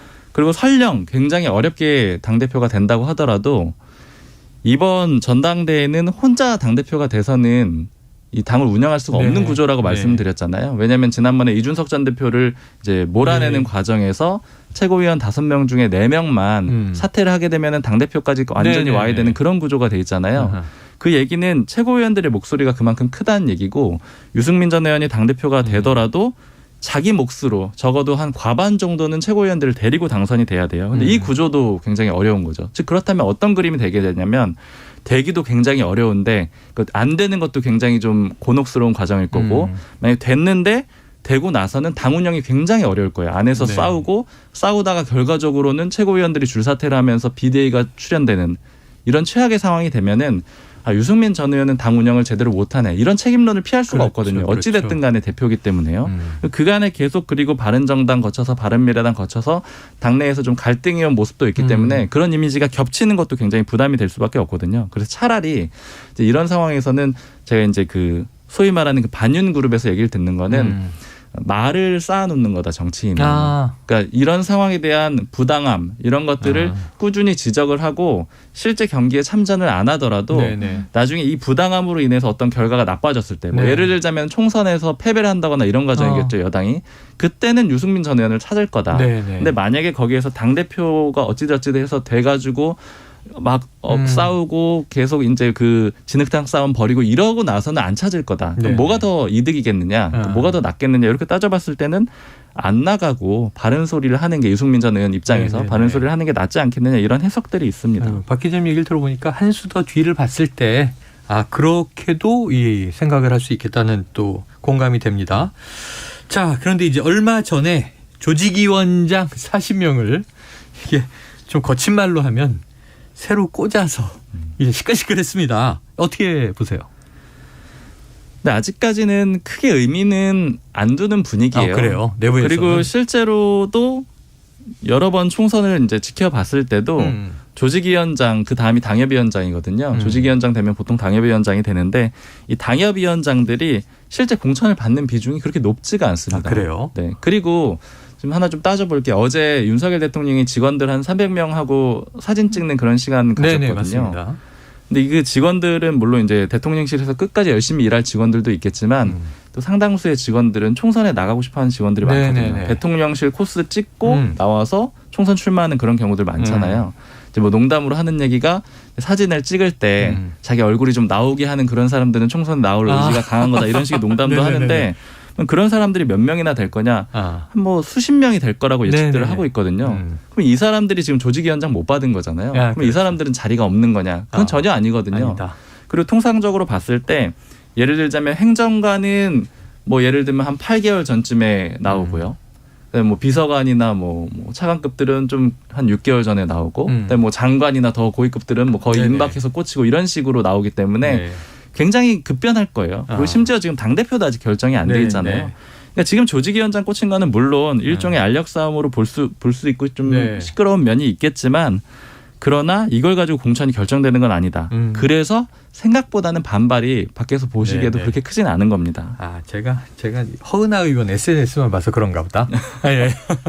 왜냐하면 이제 동대문 쪽에서 부당함을 시끄럽더라고요. 크게 하셔서. 그동안은 이렇게 주로 이제 홍보용 의정활동 사진이 올라오다가 장문의 글이 올라와서. 근데 그런 글들도 정치인들이 결과적으로는 제 1순위가 인지도거든요. 그러니까 인지도를 쌓을 때는 제일 강한 사람들이랑 싸워주면 좋고요. 인지도만 높으면은 공천의 가능성이 오히려 높아질 수 있어요. 탄압을 받더라도. 왜냐하면 상징성이 생기니까요. 그것도 뭐 전략적인 움직임 중에 하나로 볼 수 있을 것 같아요. 알겠습니다. 시간이 다 됐는데 끝으로 하나만 여쭤볼게요.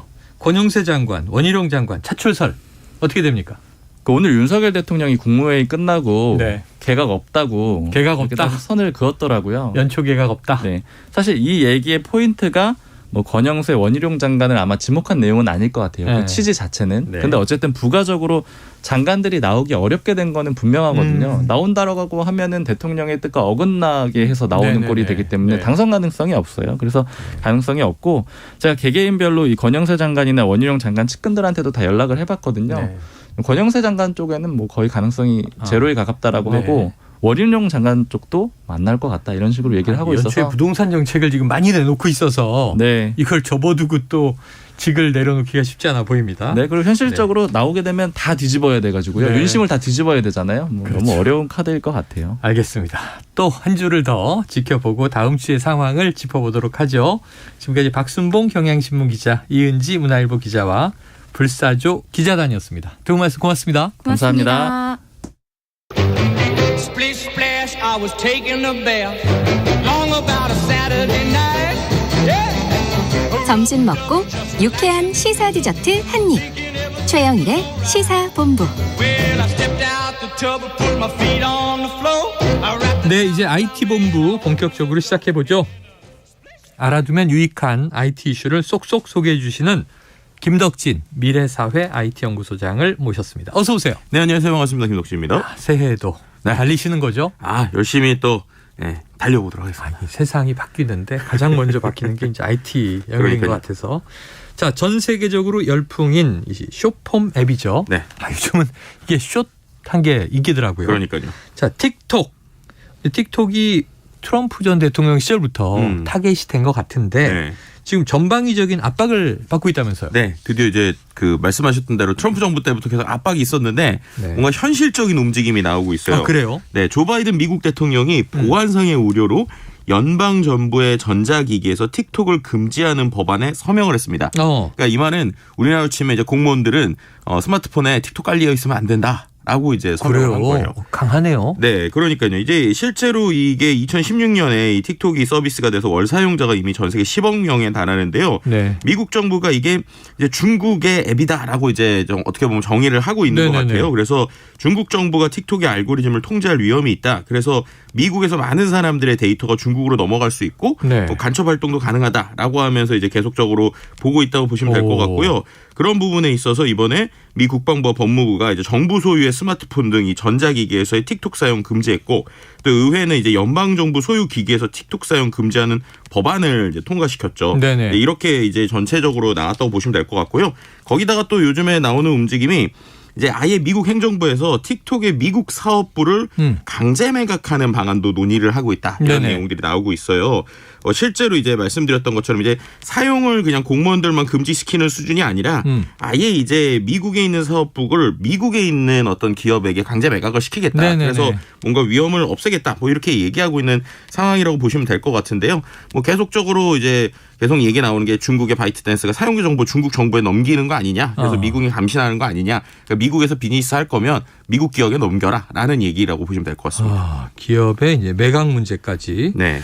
자, 이게 뭐 지금 틱톡 SNS에 많이 이제 보입니다. 그렇죠. 쇼폼 여러 가지가 있지만 보이는데 최근에 실제로 개인정보와 관련된 이슈가 발생했다. 어떤 일이 있었던 건가요? 그러니까 이게요. 이제 말씀드렸던 이 하원에 대한 방향이 12월 초, 11월 말부터 계속 시끌시끌했어요. 근데 이걸 이제 불을 붙인 사건이라고 보시면 될 것 같은데 지난달 22일에 뉴욕타임스의 보도에 따르면 이제 내부 조사를 바이트댄스가는 그 틱톡에서 직접 했다고 해요. 근데 2명의 기자를 포함해서 미국 틱톡 사용자의 데이터를 부적절하게 내부에서 입수한 것으로 드러났다라고 나온 것입니다. 그러니까 실제로 사용자 데이터에 4명의 바이트댄스 직원이 접근을 했는데 2명이 중국에서 2명이 미국에서 근무하는 사람들이 접근을 했다고 그래요. 어떤 것 때문에 접근했느냐 봤더니 바이트댄스의 내부 문서를 미국 언론인들과 공유한 사람이 누구인지를 조사를 했다고 합니다.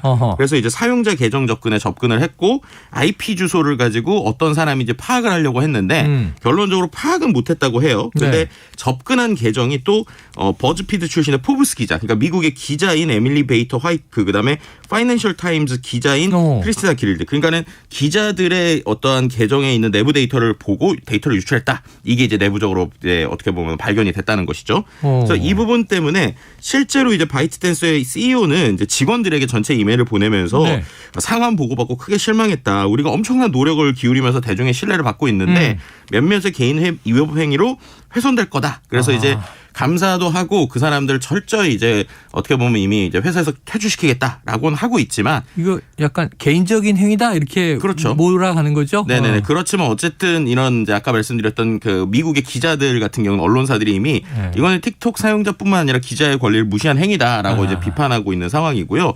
이러다 보니까 이제 미국의 주정부들이 뭔가 틱톡에 이제 소송까지 최근에 제기하는 모습들도 보여주고 있고 뭐 조지아 공립대학교에서도 이제 틱톡을 이제 학교 차원에서 금지하는 이런 모습, 또 캐나다에서도 총리가 이제 틱톡의 안보 위협을 면밀하게 주시하겠다. 심지어 이제 EU 같은 경우에서도 틱톡에 대해서 뭐 개인 정보나 다수의 조사 진행 중이다. 이런 이제 전방위적인 전 세계적인 좀 압박이 좀 있다라고 보시면 될 것 같습니다. 틱톡에 대한 이슈로 올해 IT 본부를 시작하고 있습니다. 자, 새해를 맞아서 청취자 여러분에게 감사의 마음을 담아서 저희가 최영일 커피 준비했고요.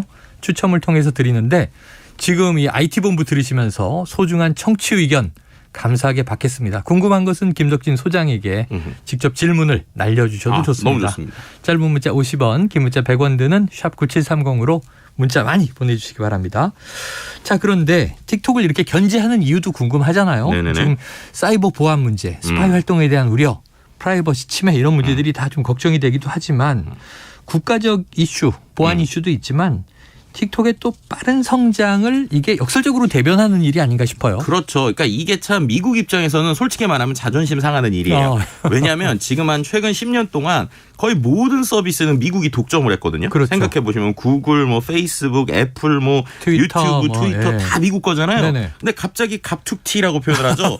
갑자기 틱톡이라는 녀석이 등장한 거예요. 근데 중요한 거는 미국 사람들이 가장 활발히, 그것도 미국 10대들이 이 플랫폼을 가장 활발히 쓰고 있다. 라고 하는 게 어떻게 보면은 미국 입장에서는 아니 왜 자사 플랫폼들도 많은데 자국 플랫폼도 많은데 갑자기 왜 써? 라고 하면서 이런 전체적인 반응이 약간 신경질적인 수준까지 최근에 보이는 것 같아요. 네네네. 실제로 좀 숫자를 보면 알 수 있는 게 이미 2021년에 틱톡이 구글을 제치고 전 세계에서 가장 인기 있는 온라인 플랫폼이 됐습니다. 방문자 수가 이미 작년 8월부터 계속 1위를 유지하고 있어요. 그러니까 우리가 알고 있는 구글이나 유튜브보다도 전 세계적으로 볼 때 틱톡을 많이 쓴다는 건데 그중에 제일 많이 쓰는 게 미국 사람들인 것 같아요. 왜냐하면 2022년 미국 10대 인터넷, 그러니까 10대들의 인터넷 사용자들을 봤더니 매월 틱톡을 쓰는 비중이 64.1%라고 해요. 근데 그게 올해 70%까지. 그러니까 미국 10대 중에 10명 중 7명이 계속 이 틱톡 서비스를 월 1회 이상 계속 쓰고 있다라고 하니까 어떻게 보면은 결국 10대들이 향후에 어떠한 돈을 쓸 수 있는 가장 큰 소비자들인데 이들이 계속적으로 이렇게 되니까 당연히 미국 입장에서는 이거 뭐야? 라고 할 수 있는 거고요. 기업들 입장에서도 야, 왜 틱톡이 성장하지? 라고 하면서 이른바 숏폼, 그러니까 짧고 뭔가 반복적인 영상을 할 수 있는 걸 다 도입하고 있잖아요. 다 도입해서 뭐 여기저기 눈에 띄는데 그렇죠. 어찌 보면 틱톡이 원조다. 그렇죠. 근데 그런 상황에서 뭐 유튜브도 그렇고 인스타그램도 그렇고 많은 식으로 뭔가 대응을 하려고 하지만 여전히 지금 상황에서 틱톡이 이렇게 열풍이 되다 보니까 이런 것들은 어떻게 될 것이냐. 특히나 이제 월간 평균 시청자가 이미 15억 명도 넘고 그리고 그 안에서 글로벌 핵심 기업들도 이제 마케팅용으로 쓰고 있거든요. 그러니까 과연 이게 어떻게 될 것인가에 대한 이야기가 계속 나올 수밖에 없는 상황이다. 이렇게 그러다 보니까 이게 중독성도 있고 워낙 많은 사람이 접속하고 보고 즐기고 하는데 이 틱톡 때문에 그냥 갑자기 스타가 된 경우들도 많이 사례가 있더라고요. 네, 맞습니다. 이제 우리나라에서도 뭐 각종 챌린지 이래가지고 뭐 안무 추는 챌린지 이런 게 많잖아요. 네, 맞아요. 근데 이런 춤뿐만 아니라 음악도 화제가 되고 있어요. 왜냐하면 생각해 보시면 그런데 한 짧으면 15초에서 길어도 60초 안의 음원이기 때문에 되게 하이라이트 부분이 딱 나오잖아요. 한 소절. 네, 그러다 보니까 이제 사람들이 귀를 잡을 수 있는 거죠. 그래서 이번에 제일 대표적으로 BBC에서 사운드 오브 2023이라고 이제 어떤 그 상을 줬는데 그 상을 캣 번스라고 하는 가수를 줬습니다. 근데 이 사람이 원래는 22살 싱어송라이터인데 계속 그냥 길거리에서 쉽게 말하면 홍대, 우리로 치면 홍대에서 계속 버스킹하던 그런 그냥 인물이었어요. 그리고 실제로 고라고 하는 앨범을 3년 전에 녹음을 했는데 그게 못 뜨다가 갑자기 작년 초에 틱톡에서 배경음으로 뜨기 시작한 거예요. 그렇게 되면서 갑자기 차트가 작년 1월에 57위까지 가고 작년 6월엔 2위까지 가더니 그 타이밍에 우리로 치면 유명한 개그맨이나 유명한 어떤 연예인들이 그 노래를 자신의 버전으로 커버해서 뮤직쇼에서 부르기 시작을 했고 따라 부르고 네, 그랬더니 갑자기 이 사람이 쉽게 말해서 갑자기 슈퍼스타가 돼서 이제 올 작년 말에 이제 사운드 오브 2023에 BBC에서 선정한 뽑히는 이러한 모습들까지 좀 보여주고 있습니다. 무명의 거리의 연주자. 그렇죠. 얘 노래를 무려 샘 스미스가 커버를 합니다. 그렇죠. 이야, 충격적입니다. 이런 일이 벌어지는 곳, 하루아침에 스타가 태어나는 곳. 그러다 보니 젊은이들에게 또 청소년들에게 선망의 이제 공간이 되겠죠. 자, 그런데 이제 틱톡의 컨텐츠나 알고리즘이 너무 중독성이 크다 이런 지적도 있어요. 심지어 미국에서는 이걸 마약 성분, 펜타닐에 비유하더라고요. 그러니까 이게 이번에 올 초에 어젠가 그제 나온 건데.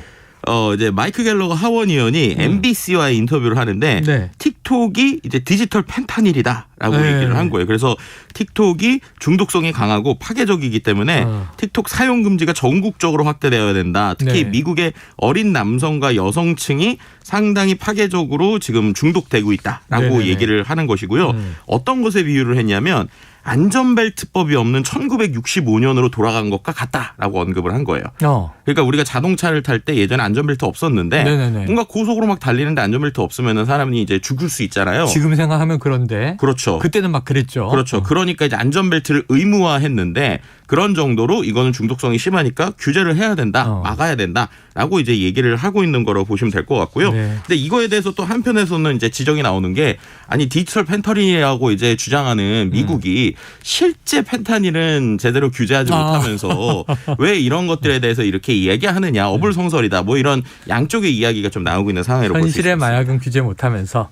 그래서 생각해 보면 이제 IT에서 게임 처음 나왔을 때도 그렇죠. 중독성이 높다. 중독성 얘기는 참 20년 동안 들었던 것 같아요. 그렇죠. 자, 그런데 이제 분명히 또 틱톡의 알고리즘이 청소년들에게 유해한 콘텐츠를 무분별하게 추천한다. 네. 이런 비판도 있는데 맞습니까? 네, 이게 이제 실제로 실험으로 드러난 건데요. 이제 영국에서 한 연구단체에서 13세 가입자를 가장해서 계정을 여러 개를 만들었어요. 그 다음에 그 안에서 뭐 자해나 섭식 장애 관련 영상에 좋아요 몇 개를 누릅니다. 네네. 그랬더니 갑자기 30분 안에 그런 컨텐츠, 뭐 예를 들면은 뭔가 좀 유해하거나 면도날 사진 나오거나 극단적인 체중 감량 영상이 나오는 이런 영상이 계속적으로 추천이 됐다라는 걸 연구를 한 거예요. 8개 계정 모두에서. 네, 그랬더니 틱톡은 그거는 일반적인 사용자는 그렇게 안 나오는데 이거는 실험 때문에 이렇게 극단적으로 나온 거지 우리가 좀 관리하고 있다. 뭐 이렇게 얘기하고 있는 상황입니다. 관리하고 있다. 그런데 저도 저번에 얘기해 주셨지만 뭐 이렇게 댄스 영상이 재밌어서 보다 보면 그다음에 계속 비슷한 것만 나오고 또 어떤 때 뭐 여행 컨텐츠가 재밌어서 익스트림 스포츠 수상 스포츠 보다 보면 유사한 것만 계속 나오고 나를 좀 잘못 판단하고 있네 또 이런 경우도 있거든요. 실제로 이제 저도 동감을 하는 게 저 역시도 뭐 틱톡이나 쇼폼의 교육 컨텐츠를 만들어서 저희 친구들 어린 친구들한테 저 거 보세요라고 이제 틱톡 들어가세요 그러면 이제 소장님 거 나오기 전에 뭐 야한 영상이 너무 나와요. 뭐 이런 식의 지적도 솔직히 듣기도 했거든요. 그래서 이러한 컨텐츠들 중에 자극적이거나 아무래도 눈을 사로잡는 컨텐츠가 많이 나오는 건 좀 사실인 것 같아요. 그래서인지 틱톡이 최근에 뭐 성인 컨텐츠에 대한 감지 기능을 강화하겠다. 또 이제 동영상 추천 이유, 그러니까 알고리즘이 왜 그렇게 되는지 알려주는 기능을 강화하겠다, 추가하겠다, 뭐 이런 얘기들을 하고 있는데 지금 이런 것들이 뭐 CNN이나에서 분석하는 건 지금 미국에서의 퇴출이기가 되니까 그런 것들에 대한 좀 일종의 자구책 아니냐, 뭐 이런 얘기들도 좀 같이 나오고 있는 상황이라고 볼 수 있을 것 같습니다. 틱톡 차원에서도 적극적인 대응과 해명에 나서고 있다. 자, 앞으로 어떻게 될까요? 그러니까 이게 결국에는 전반적으로 틱톡뿐만 아니라 빅테크 기업들에 대해서 확실히 미국이 이제 제재를 하려고 한다는 건 분명한 것 같아요. 그러니까 어떠한 정치나 사회 영상, 우리 사회에서 워낙 이런 빅테크 플랫폼이 주는 힘들이 세잖아요. 예를 들면 유튜브의 영상을 보고 우리가 판단하는 것들이 크다 보니까 그런 부분에서의 전체적인 규제들이 들어가는 것이 아닌가. 그리고 또 역시 자국을 우선시하는 미국의 정책에서 중국이라고 하는 기업이 이렇게 크는 것들을 그냥 두고 보지는 않는 것 같다라는 것 정도로 해석해 볼 수 있을 것 같습니다. 그래요. 2000년대 들어오면서 인터넷 디지털 문화가 혁신을 일으켰다. 패러다임을 바꿨다 그랬더니 이제 개인의 파워가 세지고 국경이 해체됐다 그랬는데 또 자국 보호주의는 여전히 존재하는 것 같습니다. 자, 9646님 점심때는 최영일 시사본부 듣다 보면 그날 중요 보도는 거의 완성. 날마다 재미가 쏠쏠해요. 자, 9646님 외에 여러 청취자분들에게 저희가 최영일 커피를 보내드리도록 하겠습니다. 자, 오늘도 김덕진 미래사회 IT연구소장과 IT본부 함께했습니다. 말씀 고맙습니다. 네, 감사합니다. 자, 최영일의 시사본부 오늘 화요일 준비한 소식은 다 전해드렸습니다. 저는 내일 낮 12시 20분에 다시 찾아뵙도록 하겠고요. 자, 오늘도 이 추운 날씨에 청취해 주신 여러분 고맙습니다.